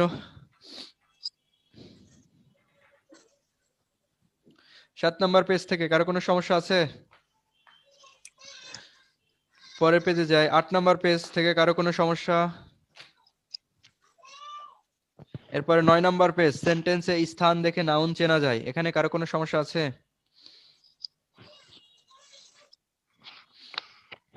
কথা বলতে হবে ভাই, কথা বলতে হবে একটু দ্রুত। জি ভাইয়া, নাই সমস্যা নাই। আচ্ছা, 4টা লেকচার শিট তো। আপনার বাড়ি কি সিরাজগঞ্জ নাকি? জি, আমাকে বলতেছেন? হ্যাঁ, যে কেবলই বললো নাইকা। জি ভাইয়া, হ্যাঁ হ্যাঁ। আচ্ছা, সিরাজগঞ্জ কোথায়? জি, উল্লাপাড়া। উল্লাপাড়া। আচ্ছা, সিরাজগঞ্জ, উল্লাপাড়া আমার একটা খুব কাছের ফ্রেন্ড আছে, বিশেষ করে সিরাজগঞ্জের তারাশের কেউ আছে, তারাশ, রায়গঞ্জ। আমি তো রাজশাহী ভার্সিটিতে পড়ি, আইবিএ তে, আইবিএ এর আমার সবচেয়ে ক্লোজ ফ্রেন্ড, আইবিএ এর সবচেয়ে ক্লোজ যে ফ্রেন্ড আমার, তার বাড়ি তারাশ। আচ্ছা, সমস্যা নেই। এরপরে 9 নম্বর পেজে কারো কোনো সমস্যা না থাকলে আমরা 10 নম্বর পেজে গেলাম। বলেন, কারো কোনো সমস্যা?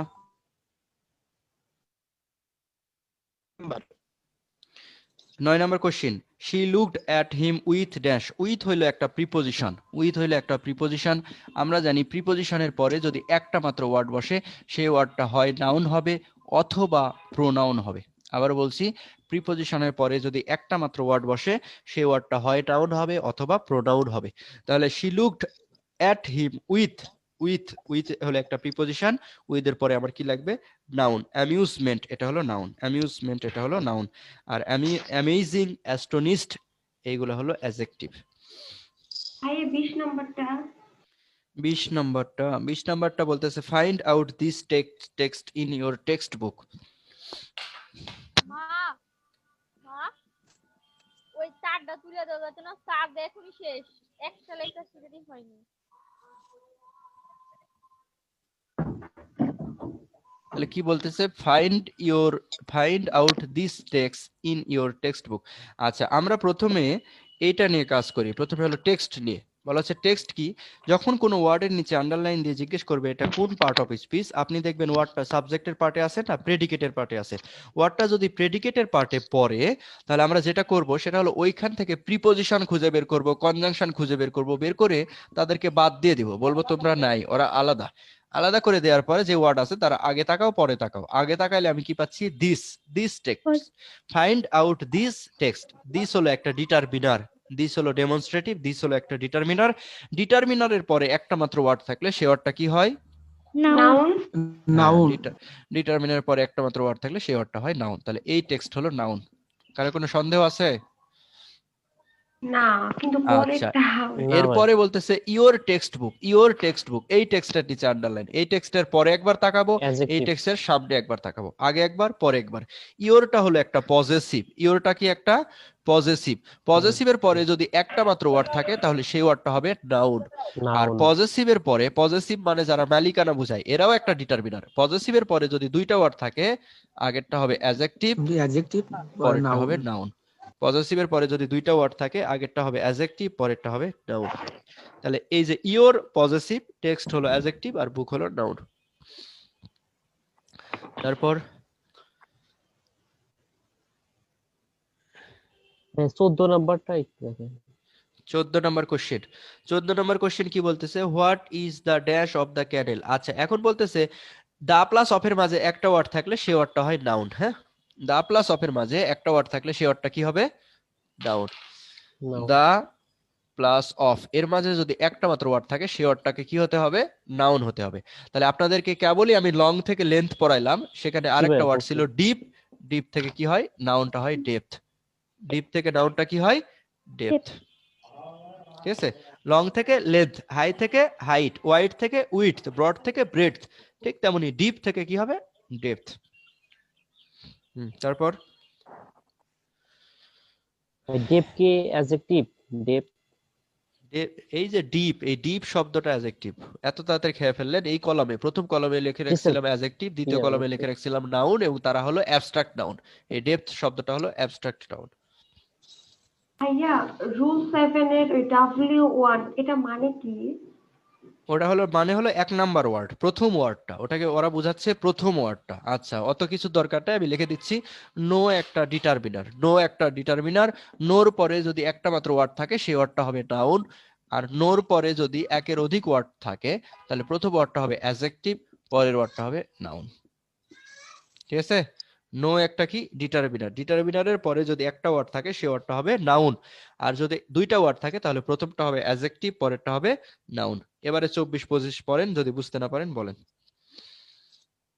জি ভাই, একটু 12 নম্বর দেখেন। 12 নম্বর কি x question? G. I don't require a second to take up my cause. Here second, এখন সেকেন্ড জিনিসটা কি, এই তো? আচ্ছা, তাহলে বলা হচ্ছে I don't require a second, I don't require a second, তারপরে টু, সেকেন্ডের পরে কি আছে বলেন তো? To preposition. আচ্ছা, বলা হচ্ছে যখনই কোনো ওয়ার্ডের নিচে আন্ডারলাইন দিয়ে জিজ্ঞেস করবে এটা কোন পার্ট অফ স্পিচ, আপনি দেখলেন ওয়ার্ডটা প্রেডিকেটের পার্টে, কার পার্টে, প্রেডিকেটের পার্টে যদি পড়ে তাহলে সেখান থেকে আপনার প্রিপজিশন খুঁজে বের করতে হবে। কি খুঁজে বের করতে হবে? প্রিপজিশন। এই যে টি ও টু, এটা কি প্রিপজিশন না? জি। হ্যাঁ, এই টু টেক আপ, এই টু থেকে বাকি অংশকে আলাদা করে দিব। বাকি অংশ কি করে দিব? আলাদা। আলাদা করে দিয়ে এই ওয়ার্ডের আগে কি আছে তাকায় দেখেন তো। আর্টিকেলের পরে একটা ওয়ার্ড থাকলে কি হয়? নাউন। হ্যাঁ, আর্টিকেলের পরে একটা ওয়ার্ড থাকলে সেই ওয়ার্ডটা হবে নাউন।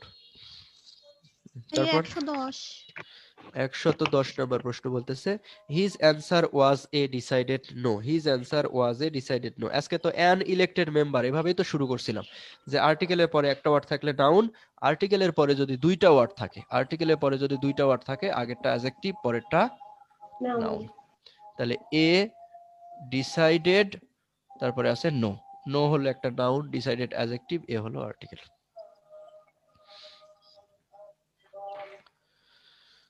হ্যাঁ, তারপর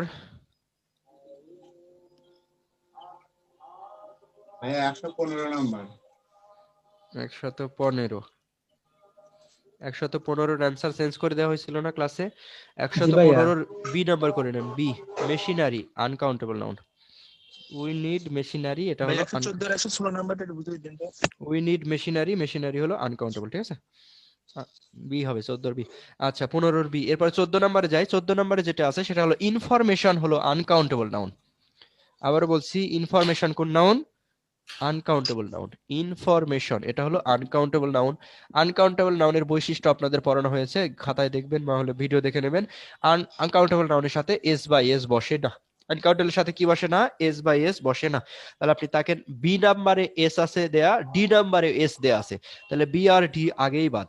এখন বাকি থাকলো দুইটা, একটা হলো মেনি ইনফরমেশন আর একটা হলো এ লট অফ ইনফরমেশন। মেনি হলো কাউন্টেবলের ডিটারমিনার। মেনি কার ডিটারমিনার? কাউন্টেবলের ডিটারমিনার। এটা আনকাউন্টেবল নাউনের আগে বসতে পারে না, সুতরাং এ লট অফ হবে। 14 নম্বর, আবারও বলতেছি, আনকাউন্টেবলের সাথে এস বাই এস বসে না, আনকাউন্টেবলের আগে সংখ্যাবাচক শব্দ বসে না, এই মেনি কাউন্টেবলের ডিটারমিনার বসে না। 16 নম্বরে, মানি কোন নাউন? মানিকে বলা হচ্ছে আনকাউন্টেবল নাউন। মানি কেন আনকাউন্টেবল নাউন? হ্যাঁ, মানি আনকাউন্টেবল নাউন কারণটা হচ্ছে, মানি বললে আমরা যে জিনিসটা বুঝি সেটা হলো নোট আর কয়েন। মানি, টাকার কথা শুনলে আমাদের চোখে পড়ে হয় 5 টাকা, 10 টাকা, 20 টাকার নোট অথবা কয়েন। এই নোট এবং কয়েন এরা কাউন্টেবল। কয়েন থেকে কয়েন্স করা যায়, নোট থেকে নোটস করা যায়, এরা কাউন্টেবল। কিন্তু মানি বলতে যে জিনিসটা আসলে বুঝায় সেটা হচ্ছে, মানি বলতে বুঝায় যে ভ্যালুটা, মূল্যটা, একটা নোটের বা একটা কয়েনের ভ্যালু কতটুকু। একটা কয়েন দ্বারা, একটা 10 টাকা 5 টাকার নোট দ্বারা আপনি কত কি ক্রয় করতে পারেন, ক্রয় ক্ষমতা বোঝাবে, অর্থাৎ এটার ভ্যালু কি। যেমন আমরা গল্প শুনছি, আগের দিনে 5 টাকা 10 টাকা দিয়ে আমাদের দাদারা বাজারে যদি যায় তাহলে একদম ব্যাগ ফুল ব্যাগ নিয়ে আসে, ঠিক আছে? আর আমরা কি 5 টাকা দিয়ে রিক্সায় চড়তে পারি না, পারা যায়? তার মানে মানি বলতে যেটা বোঝাচ্ছে সেটা হলো ভ্যালু, ভ্যালু বা ক্রয় ক্ষমতা। একটা নোটের বা একটা কয়েন দ্বারা আপনি কত কি করতে পারেন, এটা হলো মানি বা ভ্যালু।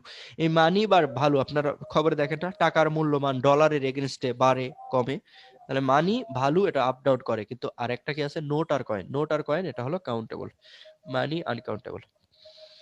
বুঝতে পারলাম? আর কিছু? 11 নম্বর পেজ থেকে কার কোনো সমস্যা? সমস্যা না থাকলে তাইলে পরে কি যাই। মানি কি আবশ্যক নাউন? হ্যাঁ অবশ্যই। আর নোট কয়েন এটা? Note coin common noun. জি ভাইয়া। 5 টাকার নোট আছে, 10 টাকার নোট আছে, 100 টাকার নোট আছে, তাহলে সবগুলাই তো নোট, কমন নাউন। কয়েনও তাই, কমন নাউন। জি ভাইয়া বুঝছি। হ্যাঁ, পরের পেজে গেলাম, 12 নম্বর পেজ। কারো কোনো সমস্যা? দা ফিউ আর দা লিটল দেখা বুঝতে পারছি না ভাই, ডিটারমিনেটটা। দা ফিউ আর দা লিটল 1 নম্বর ক্লাস করছিলেন আমার অনলাইনের 1 নম্বর ক্লাস? না আমি ভাই তখন ভর্তি হইনি ভাই, না ভাই। এই ছেলে, এত পরে ভর্তি হয় কেউ? আগে ভর্তি হওয়া লাগতো। ডিটারমিনারের গ্রুপ আছে, ঠিক আছে? দুইটা গ্রুপ আছে, একটা হলো কাউন্টেবলের গ্রুপ আর একটা হলো আনকাউন্টেবলের গ্রুপ, আর একটা হলো মিনিং এর গ্রুপ, ঠিক আছে? আচ্ছা, যারা কাউন্টেবলের আগে বসে, যারা কাউন্টেবলের আগে বসে তাদেরকে আমরা এক গ্রুপে ফেলবো, যারা আনকাউন্টেবল ফিউ, আর একটা আছে লিটিল। ফিউ বসে কাউন্টেবলের আগে, লিটিল বসে আনকাউন্টেবলের আগে। এদের অর্থ হলো নাই বললেই চলে, নাই বললেই চলে। তাহলে ফিউ আর লিটিলের পার্থক্য করতে পারবেন এখন থেকে? ফিউ কার আগে বসবে? কাউন্টেবল নাউনের আগে। আর লিটিল কার আগে বসবে? আনকাউন্টেবল আগে। আনকাউন্টেবল। আচ্ছা, এরপর একটা আছে এ ফিউ আর একটা আছে এ লিটিল।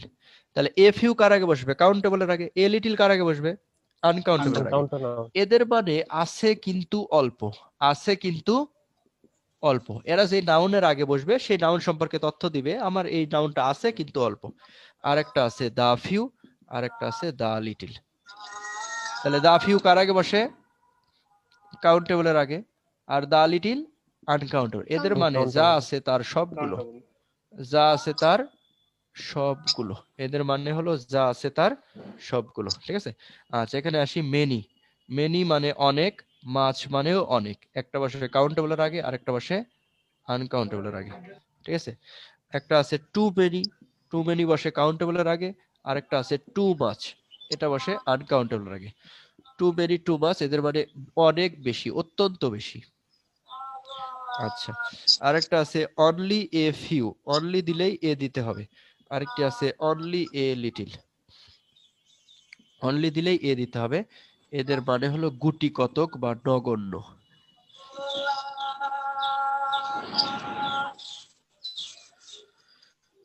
যাদের লেখা নাই চাইলে লিখে নিতে পারেন। সাম কি দুইটার ক্ষেত্রে ইউজ করতে হবে? হ্যাঁ, সাম কাউন্টেবল এর আগে আনকাউন্টেবল এর আগে। নাউনকে চেনা যায় না, কাউন্টেবল না আনকাউন্টেবল চেনা যায় না, সাম মেরে দেবেন। 129 after a year of continual, হ্যাঁ, after a year of continual turmoil Fazlul Huq decided to move to a place with dash. বলা হচ্ছে এখানে যেটা আছে পলিটিক্যাল আপহিভাল, এটা এই সেন্টেন্সটার মানে বলতেছে ফজলুল হক তো তার জীবনে সারা জীবনে অনেক রাজনীতি করলো, অনেক সংগ্রাম করলো, যুদ্ধ বিগ্রহ করলো, অভ্যুত্থান করলো, কিন্তু একটা পর্যায়ে গিয়ে তার মনে হলো যে সে এগুলো থেকে একটু দূরে থাকতে চায়, এগুলো থেকে দূরে থাকতে চায়। তাহলে সে কোথায় যেতে চায়? সে এমন একটা জায়গায় যেতে চায়, অবস্থানে যেতে চায় যেখানে পলিটিক্যাল আপহিভাল, রাজনৈতিক অরাজকতা, রাজনৈতিক অস্থিরতা, রাজনৈতিক বিশৃঙ্খলা যেখানে নাই। এই অরাজকতা, বিশৃঙ্খলা, এটা হলো আনকাউন্টেবল নাউন। তাহলে আনকাউন্টেবল এর আগে আপনার এই গ্রুপ বসাতে হবে। গ্রুপটা কি? লিটিলের গ্রুপ। লিটিলের গ্রুপের যতগুলো সদস্য আছে এগুলো সবই লিখে দেওয়া আছে। মাস, এল, লেস, এজি। এল তে লিটিল, লেস লিস্ট। আর এই যে একটা শব্দ আছে লেসার, এই লেসার বলে কোনো শব্দ নাই। 129 এর সি নাম্বারে যে লেসার আছে, দুনিয়ার যেখানেই থাক ওটা আপনি অ্যান্সার করতে পারবেন না, কারণ লিটিল হলো 1 নাম্বার, এটা পজিটিভ ডিগ্রিতে বসে। লেস তার চেয়ে কম, এটা কম্পারেটিভে বসে। লেসই কম্পারেটিভ, লেসের সাথে আবার কম্পারেটিভ, লেসার করার দরকার নাই। তাহলে পলিটিক্যাল আফিভাল এটা হলো আনকাউন্টেবল নাউন। আনকাউন্টেবল এর আগে আপনি ফিউ, ফিউয়ার, ফিউয়েস্ট বসাতে পারবেন না, এই গ্রুপকে বসাতে পারবেন না। তাহলে এই few or a few, the few বাদ, একটা আছে লেস আর একটা আছে লেসার। বলেই দিলাম লেসার হলো ভুল শব্দ, তাহলে কি হবে? লেস। আচ্ছা, কে জানি প্রশ্ন করলো 128, হি হ্যাজ মেনি ফ্রেন্ডস, তার অনেক বন্ধু আছে, বাট কিন্তু, দুইটা সেন্টেন্সের ভিতরে বৈপরীত্য। তার অনেক বন্ধু আছে কিন্তু, কিন্তু মানে দুইটার মধ্যে কি আছে? বৈপরীত্য আছে। তার মানে বলতে হবে কোনোটাই ভালো না। তার অনেক বন্ধু আছে কিন্তু কোনোটাই কি নয়? ভালো নয়। এই কেউ ভালো না, কেউ নাই বললেই চলে, এই অর্থে বসে ফিউ। যেহেতু ফ্রেন্ডস বোঝাচ্ছে, ফ্রেন্ডস হলো কাউন্টেবল, এই জন্য বলতেছে ফিউ আর গুড ওয়ান্স, ফিউ আর গুড ওয়ান্স, কেউ ভালো নাই বললেই চলে। তারপর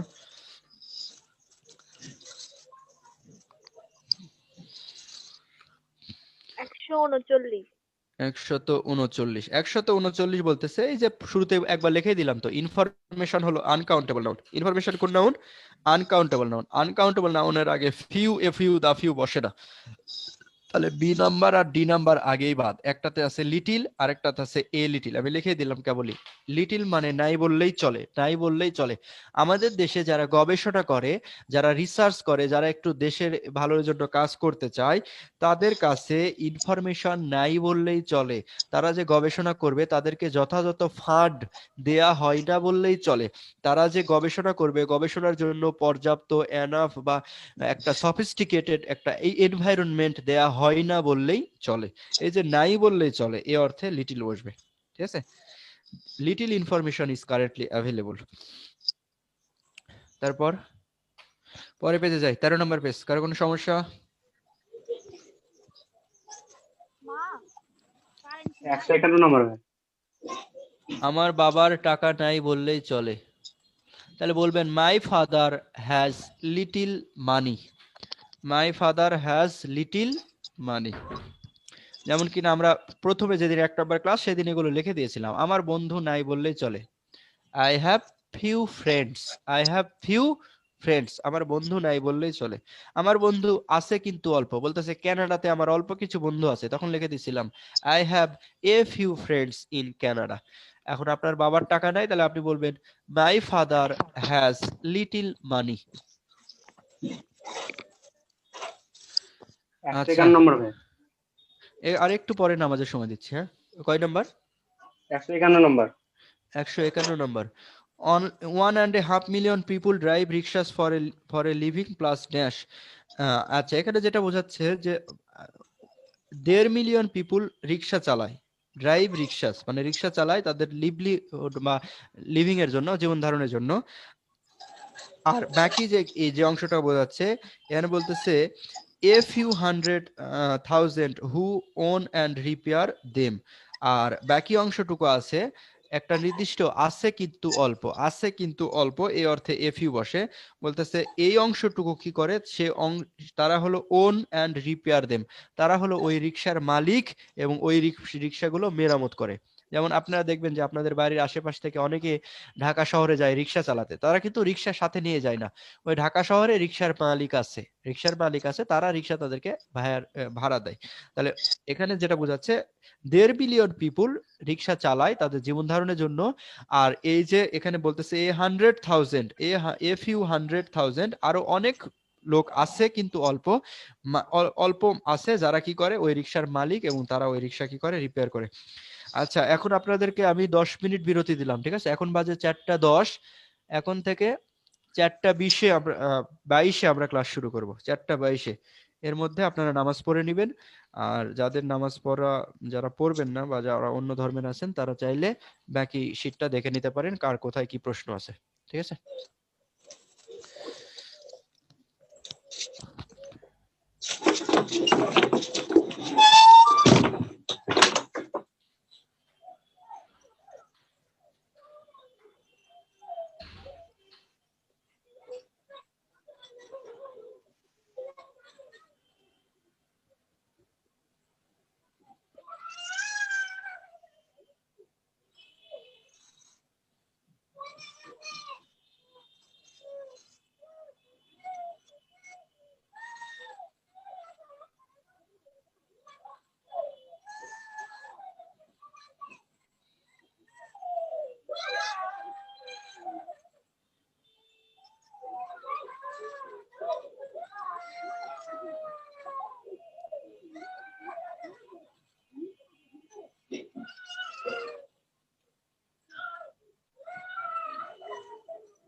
মামা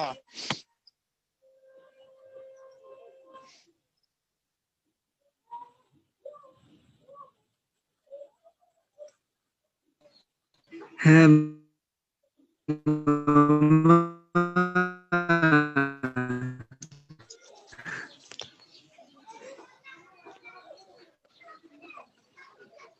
এলেন নাকি?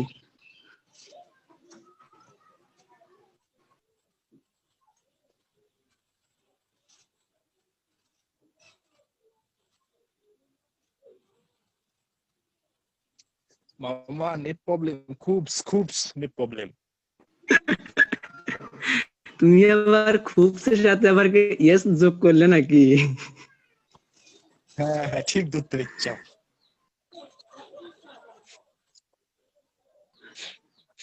তাহলে তো প্রবলেম। মানে সমস্যার উপরে আমারও তো সমস্যা, সমস্যাগুলো বহু সলভ করে দিছি।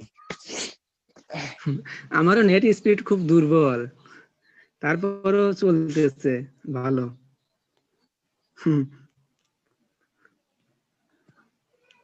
নতুন একটা ফ্রেন্ড পাইছি, আব্দুল্লাহ, আমাদের কাজীপুরের। কোথায়? কাজীপুর? হ্যাঁ কাজীপুর। হ্যালো, গাজীপুর কোন কলেজে পড়ছে? গাজীপুর মুন্সিপালি কলেজ। দেখতেছি আব্দুল্লাহ। না, সিটিতে পড়তাম, সিটি কলেজ, রাজশাহী।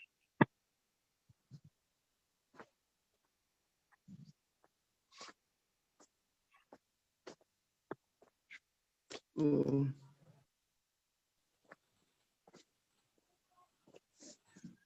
তোমাদের গাজীপুর তো অনেকবার গেছি। এবার আসলে দেখা করো। গাজীপুর মুন্সিপালি কলেজে আমার অনেক ফ্রেন্ড পড়ে, ওদের সাথে অনেকবার গেছি। এবার আসলে আমার সাথেও দেখা করো।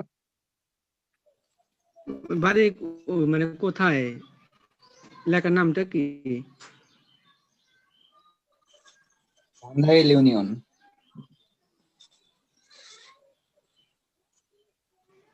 হুম, ধামরাইল ইউনিয়ন।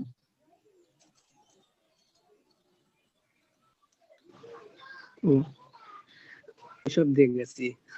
তোমাদের তো মেঘায় তো খুব সুন্দর। হ্যাঁ। আসো, বেড়াইতে আসো, ঘুরে দেখানো হবে।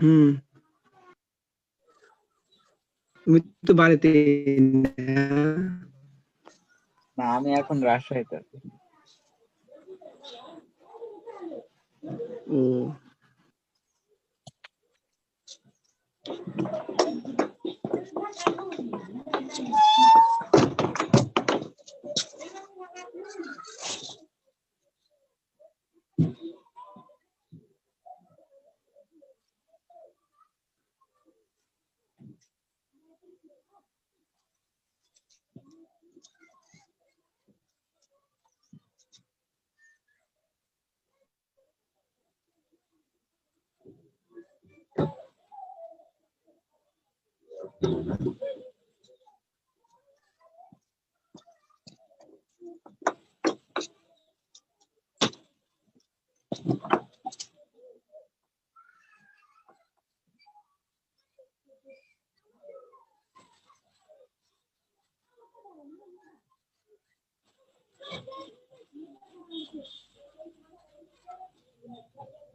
কি সবাই জয়েন করলো?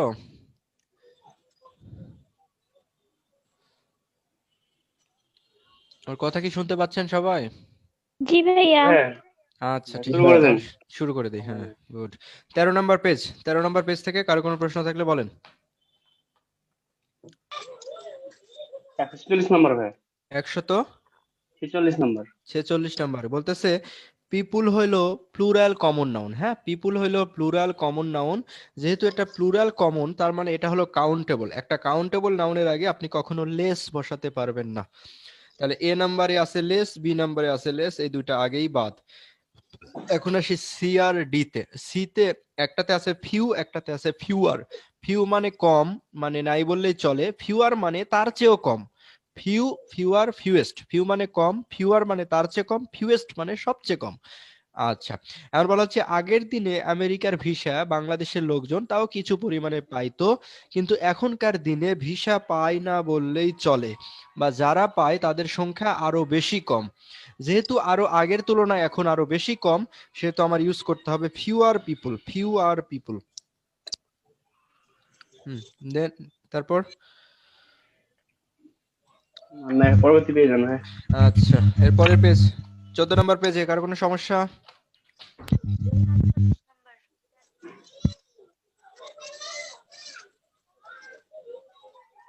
হ্যাঁ, 191 নম্বর ভাই। 176 নম্বর। আচ্ছা, দেয়ার আর টু মেনি ড্যাশ। একটা আছে অ্যাডভার্টাইজিং আর একটা হলো অ্যাডভার্টাইজমেন্ট। অ্যাডভার্টাইজিং এটা হলো আনকাউন্টেবল নাউন। অ্যাডভার্টাইজিং এটা কি নাউন? এটা হলো একটা আনকাউন্টেবল নাউন আর আনকাউন্টেবল। আর অ্যাডভার্টাইজমেন্ট, অ্যাডভার্টাইজমেন্ট এটা হলো কাউন্টেবল নাউন। ঠিক আছে, এটা হলো আনকাউন্ট, অ্যাডভার্টাইজিং এটা হলো আনকাউন্টেবল, আর অ্যাডভার্টাইজমেন্ট এটা হলো কাউন্টেবল। কেননা বলা হচ্ছে অ্যাডভার্টাইজিং এটা একটা কাজের নাম, অ্যাডভার্টাইজিং এটা হলো একটা কাজের নাম। আর আমরা শুরুতে পড়লাম কাজের নাম হলো অ্যাবস্ট্রাক্ট নাউন, এটা হলো আনকাউন্টেবল নাউন। আর অ্যাডভার্টাইজমেন্ট বলতে বোঝায় আপনি ইত্যাদি দেখছেন অথবা আলিফ লাইলা দেখতেছেন অথবা একটা মুভি দেখতেছেন, এই মুভির দুইটা পর্বের মাঝখানে, দুইটা পর্বের মানে মাঝখানে যে বিরতি দেওয়া হয়, এই বিরতিতে কয়বার আরএফএল আসে, কয়বার ক্লোজ আপ আসে, কয়বার ডিউ আসে, কয়বার জিপি, বাংলা লিংক, এয়ারটেল আসে, সেটা আপনি গণনা করতে পারবেন। তাই এটা হলো অ্যাডভার্টাইজমেন্ট, এটা হলো গণনা করা যায়। আর একটা অ্যাডভার্টাইজমেন্ট তৈরি করার জন্য অ্যাডভার্টাইজিং যে যে কাজ করতে হয় সেই কাজটাকে বলা হচ্ছে অ্যাডভার্টাইজিং।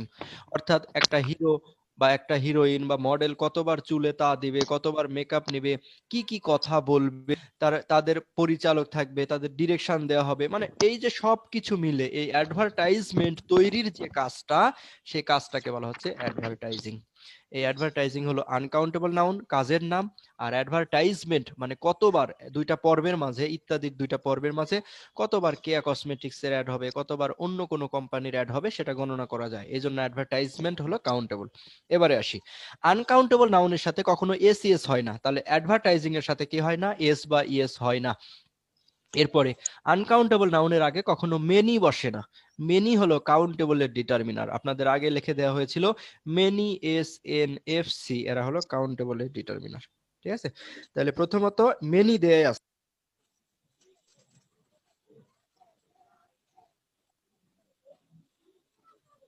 শোনা যায় না তো। ভাই তো নাই, বের হয়ে গেছে।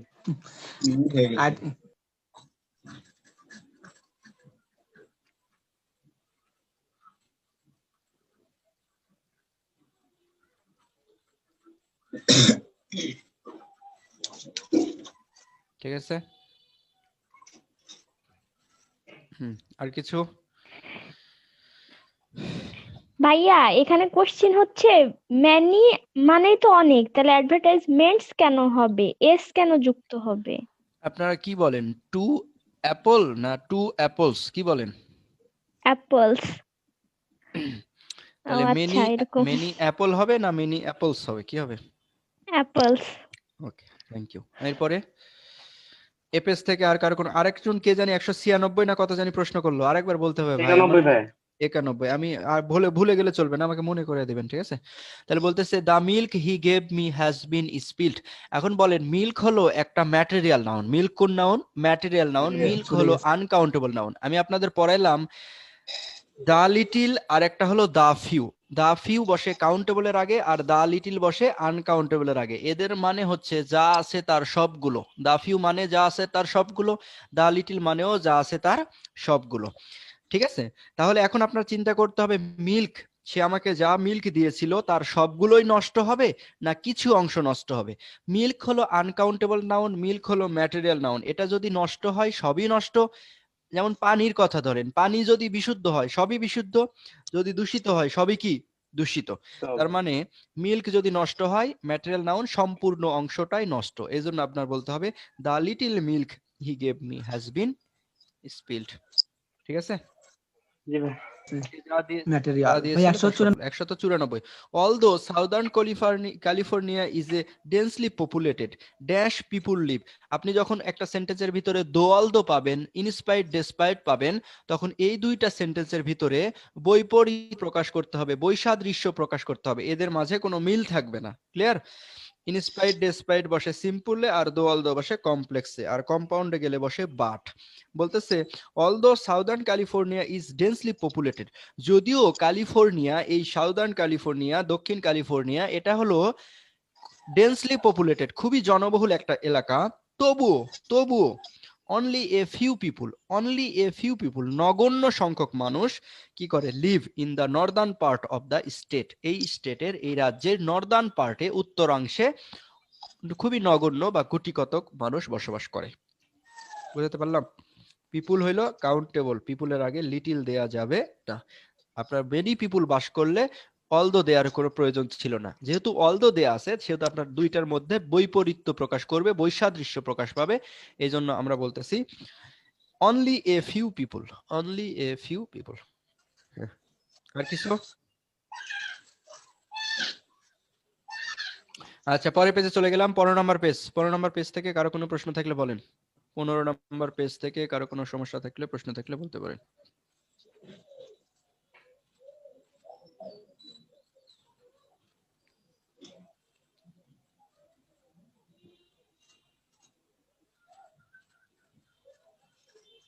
দুইশো 9 নাম্বার। 209 নম্বর প্রশ্ন।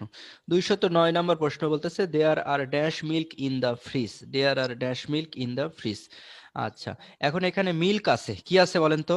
মিল্ক। মিল্ক কোন নাউন? আনকাউন্টেবল। মিল্ক কোন noun? Uncountable noun. Uncountable noun যদি সাবজেক্ট হয় তাহলে ভার্ব হয় সিঙ্গুলার, তাহলে দেয়ার আর বলা যাবে না, দেয়ার ইজ বলতে হবে। কয়টা জায়গায় ইজ আছে সেটাই অ্যান্সার। মিল্ক, ওয়াটার, এটা হলো ম্যাটেরিয়াল নাউন। ম্যাটেরিয়াল নাউন মানে আনকাউন্টেবল নাউন। আনকাউন্টেবল নাউন যদি সাবজেক্ট হয় তাহলে ভার্বটা হয় সিঙ্গুলার। আমরা জানি 10 নম্বর লেকচার শিটে পড়েছি, হেয়ার দেয়ার হলো অ্যাডভার্ব। হেয়ার দেয়ার অনুসারে ভার্ব হয় না, ভার্ব হয় এদের পরের নাউন অনুসারে। মিল্ক আনকাউন্টেবল, তাই আপনার অ্যান্সার করতে হবে ইজ। তারপর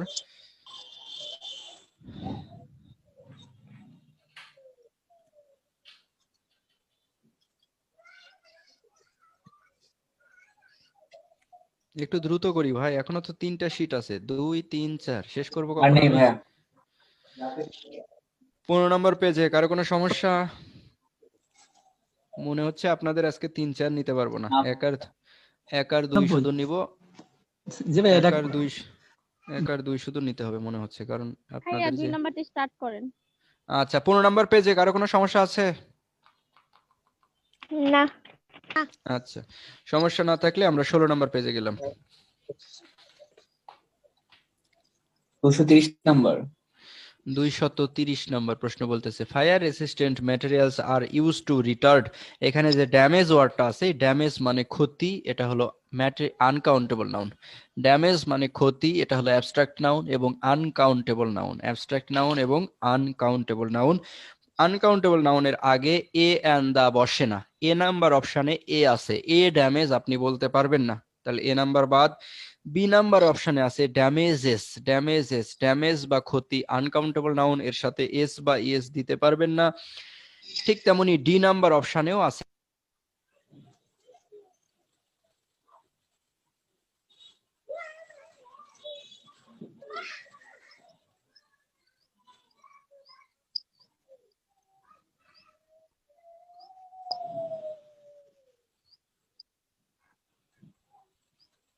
আচ্ছা 221 ওটা আই হ্যাড না আই ডিড হবে ওটা?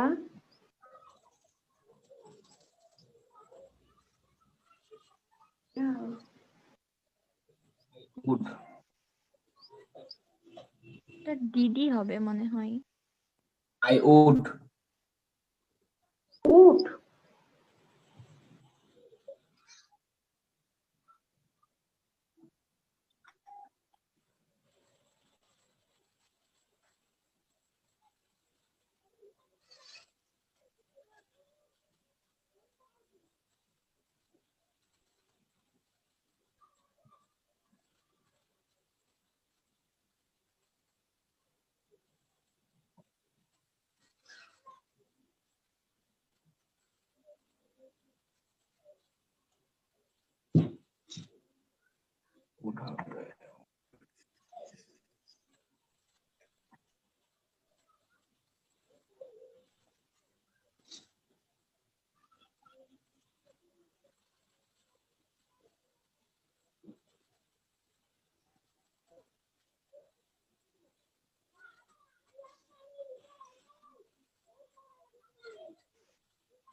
আচ্ছা, এবার কি ঠিক আছে সবকিছু?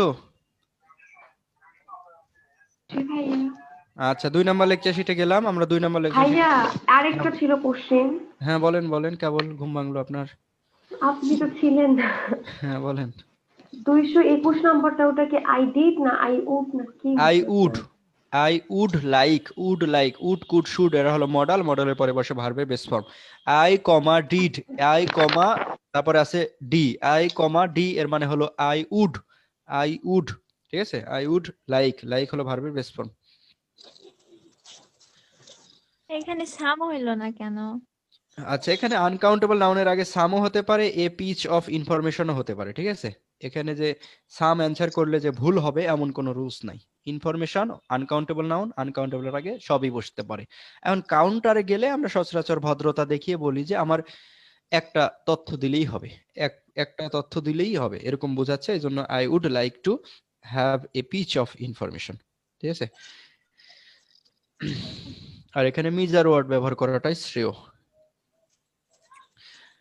আর কিছু 1 নম্বর লেকচার শিট থেকে কোনো প্রশ্ন না থাকলে আমরা 2 এ চলে গেলাম। 2 নম্বর লেকচার শিট সবাই বের করি। 2 নম্বর লেকচার শিটের 2 নম্বর পেজ। 2 নম্বর পেজ থেকে কারো কোনো প্রশ্ন?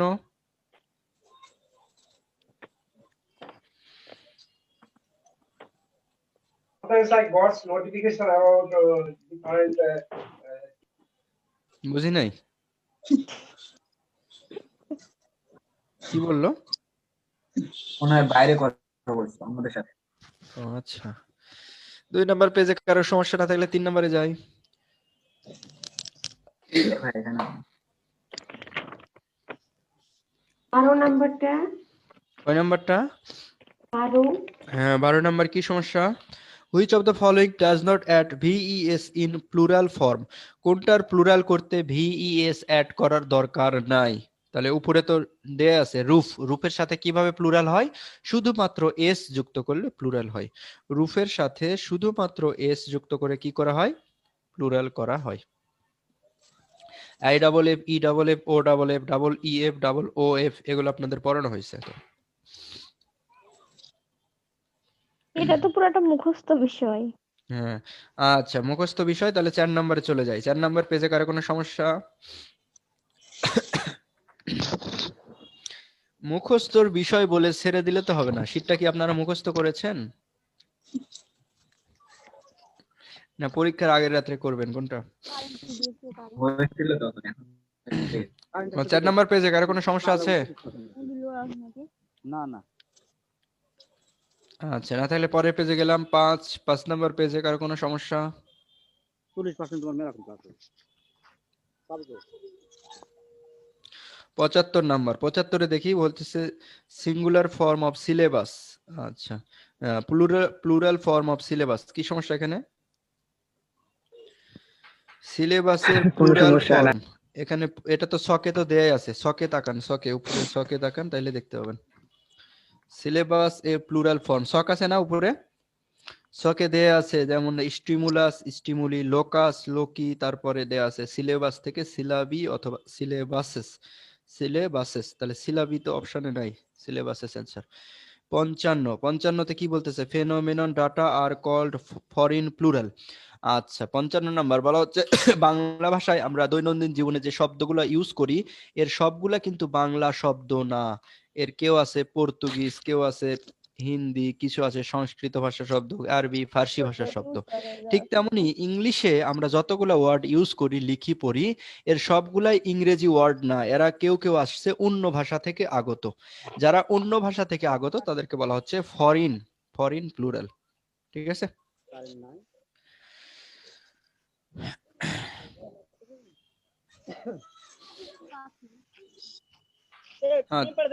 ভাইয়া সিঙ্গুলারের সাথে তো এস যুক্ত হয় না, তাহলে 72 হইলো কেন? 72-এ হইলো কেন? 72-এ কি হইলো? The singular form of. ভাই একটু মিউট করতে বলেন। আচ্ছা, সিঙ্গুলারের সাথে এস যুক্ত হয় না, কিন্তু এই যে অ্যালামনাস এটাই তো মেইন শব্দ, এখানে তো এস যুক্ত হয়নি। অ্যালামনাস এটাই হলো রুট ওয়ার্ড। ওটা পুরাটা মিলেই সিঙ্গুলার, এস থাকা সত্ত্বেও ওটা কি সিঙ্গুলার, এর প্লুরাল তো অ্যালামনাই।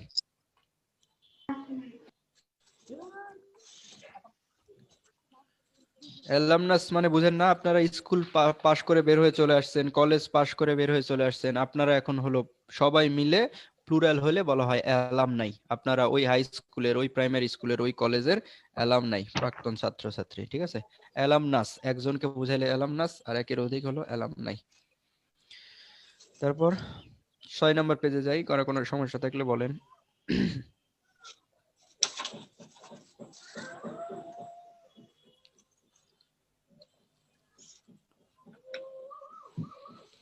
ছয় নম্বর পেজ, কোনো সমস্যা?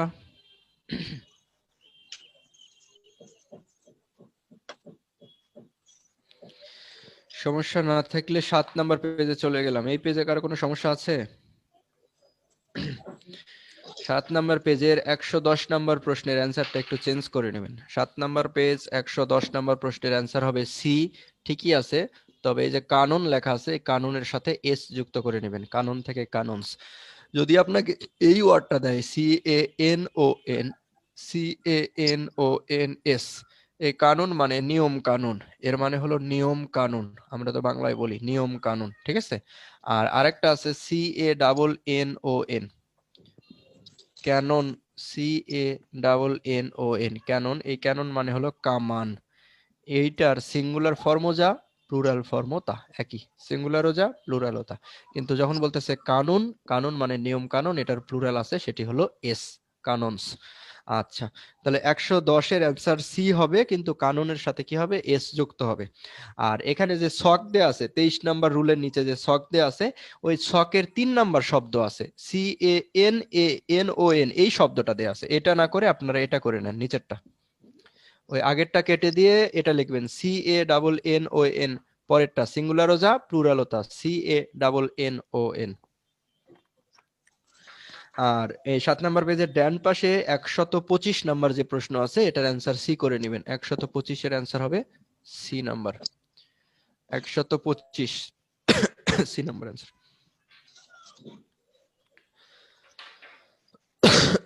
আর কিছু? 7 নাম্বার পেজ থেকে কারো কোনো সমস্যা? পরের পেজে চলে গেলাম, 8 নাম্বার পেজ। কোনো সমস্যা, কোনো রুলস যদি বুঝতে চান জিজ্ঞেস করেন, সমস্যা নেই।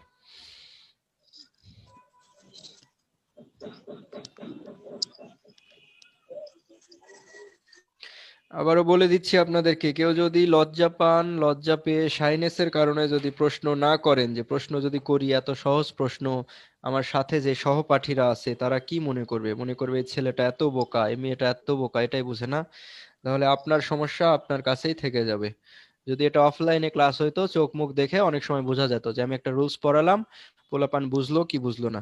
কিন্তু আপনাদের তো চোখ মুখ দেখার কোনো সুযোগ নাই, শুধু দেখা যাচ্ছে ACR 26, AC1 71 20, রোল 31 ID, এগুলো দেখে তো আমি বুঝবো না যে কে রুলসটা বুঝলো আর কে বুঝলো না।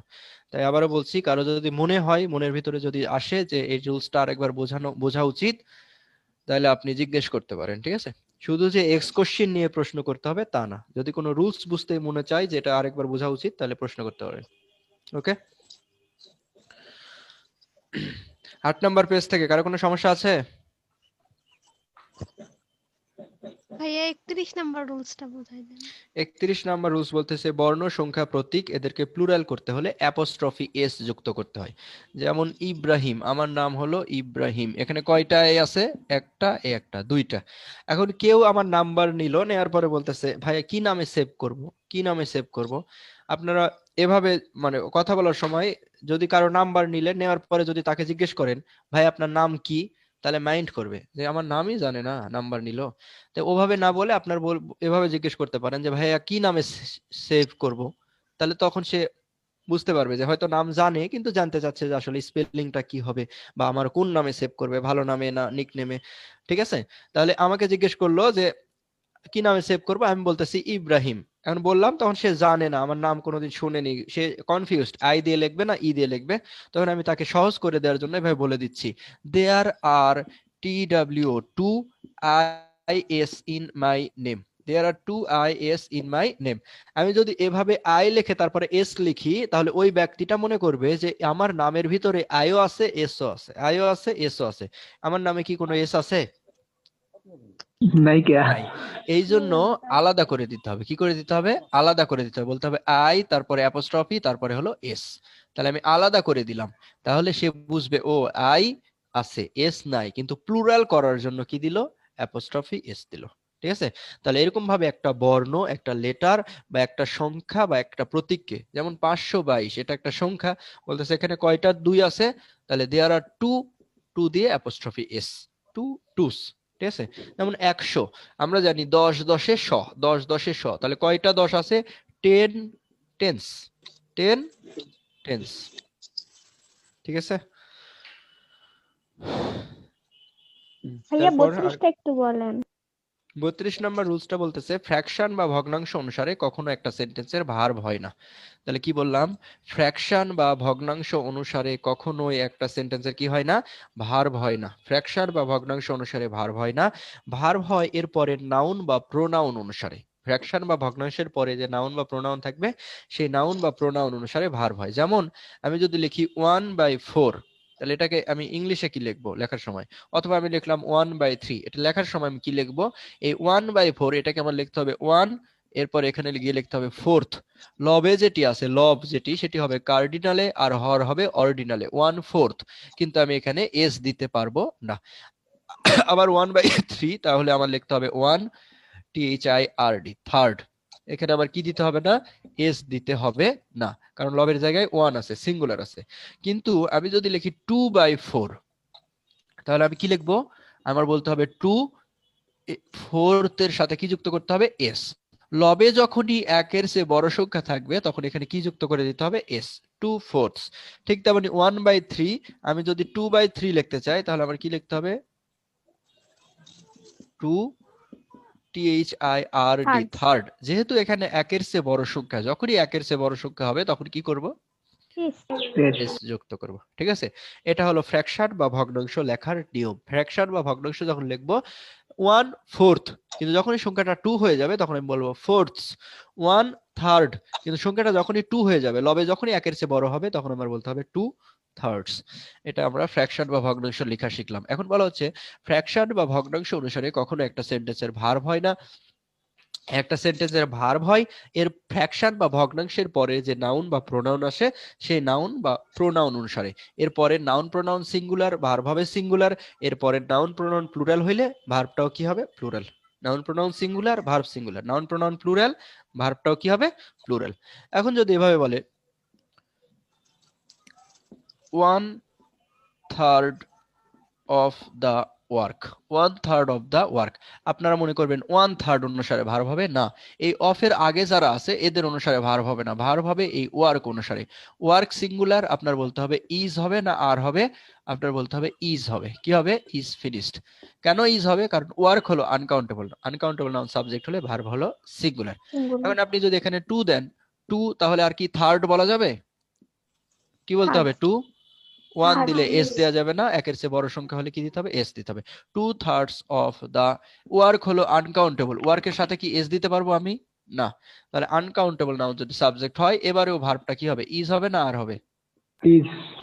অনেকে মনে করবে ভাই এখানে 2 আছে, থার্ড আছে, এখানে এস আছে, এখানে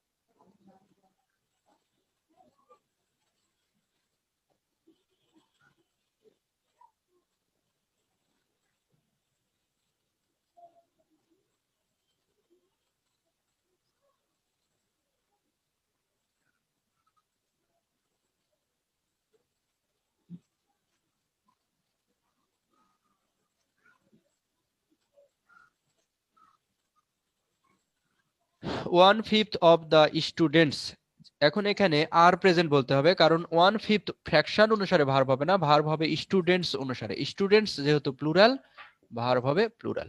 1/5 of the students are present, is দেয়া যাবে না। আবার যদি 1/5 না হয়ে যদি এখানে অন্য কিছু থাকে, বলতেছে 3/5, 5 ভাগের 3 ভাগ এসেছে, তাহলে বলতেছে 3 যেহেতু দিলাম সেহেতু 5th হবে না, করতে হবে 5ths। 3/5 of the students is অথবা are present. 3/5 of the students is অথবা আর প্রেজেন্ট। তাহলে এখানে আবার দেখি আমরা স্টুডেন্টস আছে, স্টুডেন্টস হলো প্লুরাল, তাহলে ভার্বটা করতে হবে প্লুরাল। দেখুন ভাই শেষ করে দিল নাকি? হ্যাঁ কথা বলছে যে।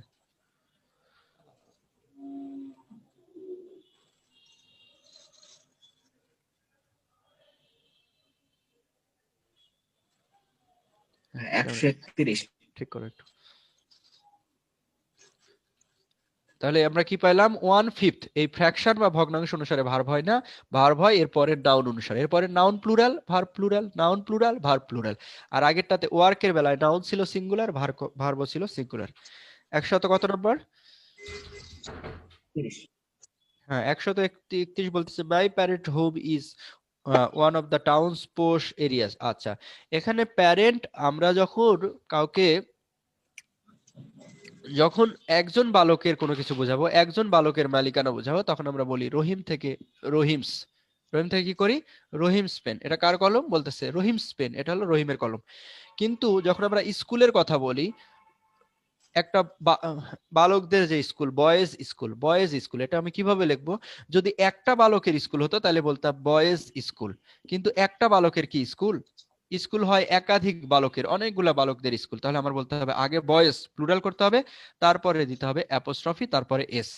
এখন এই পরের এস এর প্রয়োজন নাই, এটা না দিলেও চলবে। তাহলে বয়, BOYS, তারপরে কি apostrophe, boys school. Boys school মানে অনেকগুলা বালকের স্কুল অথবা বালকদের স্কুল। যদি একটা বালকের হতো তাহলে আমার করতে হতো বয় তারপরে অ্যাপোস্ট্রফি এস, কিন্তু একটা বালকের না, একাধিক বালকের, বালকদের। এজন্য বালকদের আগে করতে হবে। বয় মানে একটা বালক, আগে এটাকে প্লুরাল করতে হবে, বয়েস, বালকদের। এখন যেহেতু মালিকানা বোঝাচ্ছে সেহেতু আবার নতুন করে অ্যাপোস্ট্রফি, কিন্তু এস দেওয়ার দরকার নাই। এটা হলো বয়েজ স্কুল। এখন আমি আপনাদের 1 নম্বর লেকচার শিটে পড়িয়েছিলাম প্যারেন্ট মানে হলো পিতা অথবা মাতা, এটা হলো সিঙ্গুলার। প্যারেন্ট মানে পিতা অথবা মাতা, এটা হলো সিঙ্গুলার। এখন বলা হচ্ছে এখানে প্যারেন্টের সাথে এস দিলাম, মানে কি প্যারেন্টস। প্যারেন্টস মানে কি পিতা ও মাতা, পিতা ও মাতা। এখন এটাকে আগে প্লুরাল করব, এরপরে মালিকানা বোঝানোর জন্য নতুন করে অ্যাপোস্ট্রফি এস। তাহলে আমার বাড়ি, বাড়িটা বোঝানো হচ্ছে আমার বাবার ও মার বাড়ি, বাবা ও মায়ের বাড়ি। তাহলে প্লুরাল আগে করতে হচ্ছে, প্যারেন্ট থেকে প্যারেন্টস, আগে প্লুরাল তারপরে অ্যাপোস্ট্রফি। আচ্ছা, এরপরে is in one of the towns posh areas. তাহলে এখানে দেখেন টাউন, এই টাউনকে আর প্লুরাল করার দরকার নাই, টাউন সিঙ্গুলারই আছে। যেহেতু টাউনের একটা এরিয়া বোঝাচ্ছে সেহেতু টাউনের সাথে অ্যাপোস্ট্রফি এস। তাহলে আপনি এভাবে মনে রাখবেন, যদি নাউনটা সিঙ্গুলার হয় তাহলে শুধু অ্যাপোস্ট্রফি তারপরে এস। আর যদি একটা রহিমের কলম না হয়ে, একটা রহিমের স্কুল না হয়, যদি রহিম একজন তাই অ্যাপোস্ট্রফি এস দিলাম, কিন্তু যদি বালকদের হয়, বালকদের অনেক, তাহলে এই বালকটাকে আগে প্লুরাল করব তারপরে অ্যাপোস্ট্রফি। ঠিক আছে? কে কথা বলতেছে?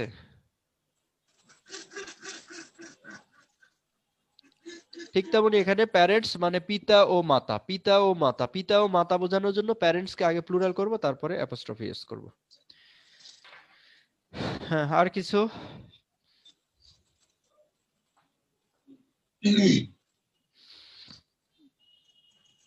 কোনো সমস্যা না থাকলে পরের পেজে যাই, পরের পেজ 9 নম্বর পেজে। কার কোনো জিজ্ঞাসা থাকলে বলেন।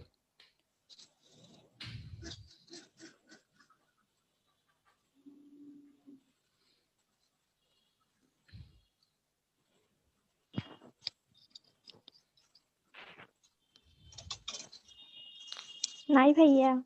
আচ্ছা, 9 নম্বর পেজের সমস্যা না থাকলে আমরা পরে যাই, 10 নম্বর পেজে যাই। 10 নম্বর পেজের 143 নম্বর প্রশ্ন। আগে বোধহয় অ্যান্সার চেঞ্জ করে দেওয়া হয়েছিল।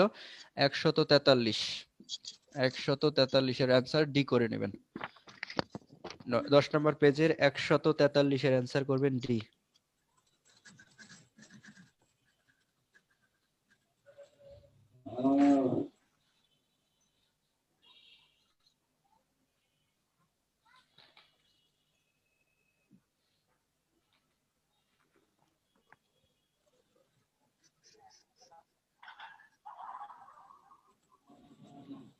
ভাইয়া 183। আচ্ছা, কে জানি প্রশ্ন করছে 155 নাম্বার। 155 নাম্বারের অ্যান্সার ডি কেন হলো না? 155 নাম্বার বলতেছে which pair is incorrect. Which pair is incorrect, যেটা সঠিক সেটা না, যেটা ইনকারেক্ট সেটা খুঁজে বের করতে বলছে। ইনকারেক্ট, ইনকারেক্ট মানে ভুল। হর্স আর মেয়ার এটা তো ঠিকই আছে, ঠিকটা কেন অ্যান্সার করবেন আপনি? যেটা ভুল সেটা খুঁজবেন। হ্যাঁ, এরপর 100 কত? জি ভাই ঠিক আছে, বুঝছি এটা। আচ্ছা, 10 নম্বর পেজ। আর কার কোনো সমস্যা না থাকলে পরে পেজে যাই। 11 নম্বর পেজ, কারো কোনো জিজ্ঞাসা?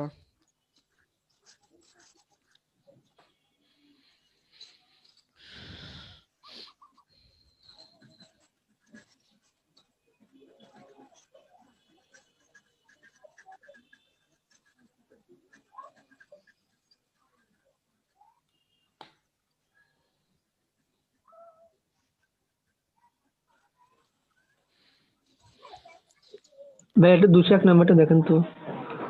201 নম্বর কি সমস্যা? 201-এ অপোজিট জেন্ডার অফ টিচার। হ্যাঁ, আচ্ছা, টিচার কোন নাউন বলেন তো? টিচার কোন নাউন? কমন নাউন না? Common noun. হ্যাঁ, এটা কোন জেন্ডার? এটা হলো কমন জেন্ডার। এর আবার অপোজিট কেমনে খুঁজবেন আপনি? টিচার হলো কমন। হ্যাঁ, টিচার হলো কমন। স্যার ম্যাসকুলিন, ম্যাডাম হলো ফেমিনিন। ভাইয়া ইট আর ইটস একটু বুঝাই দিবেন। ইট আর ইটস,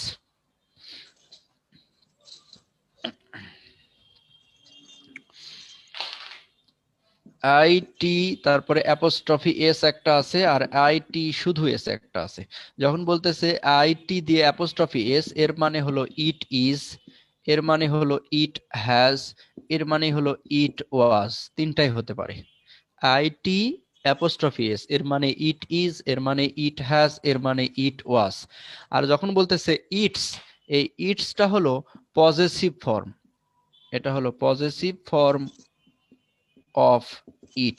যেমন কি না আমরা বলি যে you subjective case, you objective case, your এটা কি পজেসিভ কেস। ইওর কোন কেস? Possessive case. আরেকটা আছে ইয়োরস, এটা হলো পজেসিভ অ্যাডজেক্টিভ, আর ইয়োরস হলো পজেসিভ প্রোনাউন। ঠিক তেমনি it subjective case, objective case ও ইট। এই যে পজেসিভ ফর্ম এটা হলো আইটিএস। আইটিএস এটা হলো পজেসিভ অ্যাডজেক্টিভ। আচ্ছা, এরপরে আছে আইটিএস, এটার ব্যবহার খুব একটা দেখা যায় না বললেই চলে, পজেসিভ প্রোনাউন হিসেবে ব্যবহার দেখা যায় না বললেই চলে।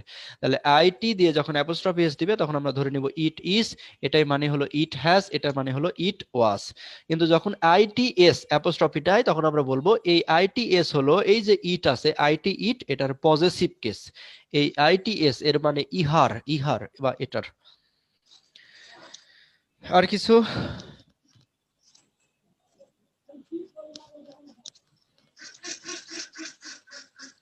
কোনো সমস্যা আছে? ভাইয়া 12 নম্বর পেজে যাই। 12 নম্বর পেজ, কারো কোনো সমস্যা থাকলে বলেন।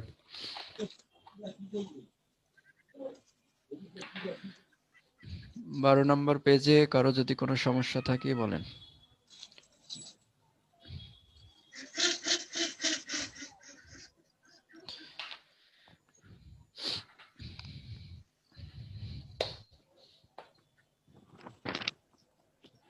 না ভাইয়া নাই। 12 নম্বর পেজে কারো কোনো সমস্যা? 12 নম্বর পেজে 11 নম্বর রুলসের এখানে একটা শব্দ আছে চেয়ারম্যান, এই শব্দটা কেটে দেন। হ্যাঁ, চেয়ারম্যান, চেয়ারম্যানের কোনো ফেমিনিন ফর্ম হয় না, এটা ভুল কথা। চেয়ারম্যান থেকে চেয়ারপারসন হয়। তাহলে 11 নম্বর রুলসে যে চেয়ারম্যান শব্দটা আছে এটা কেটে দেন। 12 নম্বর পেজ থেকে কারো কি কোনো সমস্যা আছে? নাই ভাইয়া। আচ্ছা, আমি আজকে আপনাদের 3 আর 4 নাম্বার ক্লাসটা নিতে পারছি না। হ্যাঁ, আমি দুঃখিত। মানে 3, 4 দুটাই খুবই বড় বড় লেকচার এবং দুটা শেষ করা খুব কঠিন হয়ে যাবে না 1 ঘন্টার মধ্যে, প্রথমত। দ্বিতীয়ত শরীর স্বাস্থ্য মন মানসিকতাও ভালো লাগতেছে না যে ক্লাসটা নেই। তাহলে রুটিন আপনাদের চেঞ্জ হয়ে যাবে নি, আমি ইকবালকে বলে দিবনি। না হলে আমি এখন ইকবালকে বলতেছি, ইকবাল আপনাদের সাথে কথা বলবে। 1 আর 2 থেকে যদি আরো কারো কোনো প্রশ্ন থাকে আরো 5 মিনিট 10 মিনিট জিজ্ঞেস করতে পারেন। না ভাইয়া কোনো প্রবলেম নাই। কোনো প্রবলেম নাই? কাল তাহলে ভাই কি দেবো ভাইয়া দুটো টপিকের উপর? ইকবাল ভাইয়া আসবে, সে আপনাদের বলে দেবে। হ্যাঁ, এমনি আমার সাথে কোনো আলোচনা, কোনো কথাবার্তা, কোনো প্রশ্ন থাকলে করতে পারেন। আচ্ছা ঠিক আছে, একটু সবাই ওয়েট করেন।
আসছেন তো সবাই নাকি?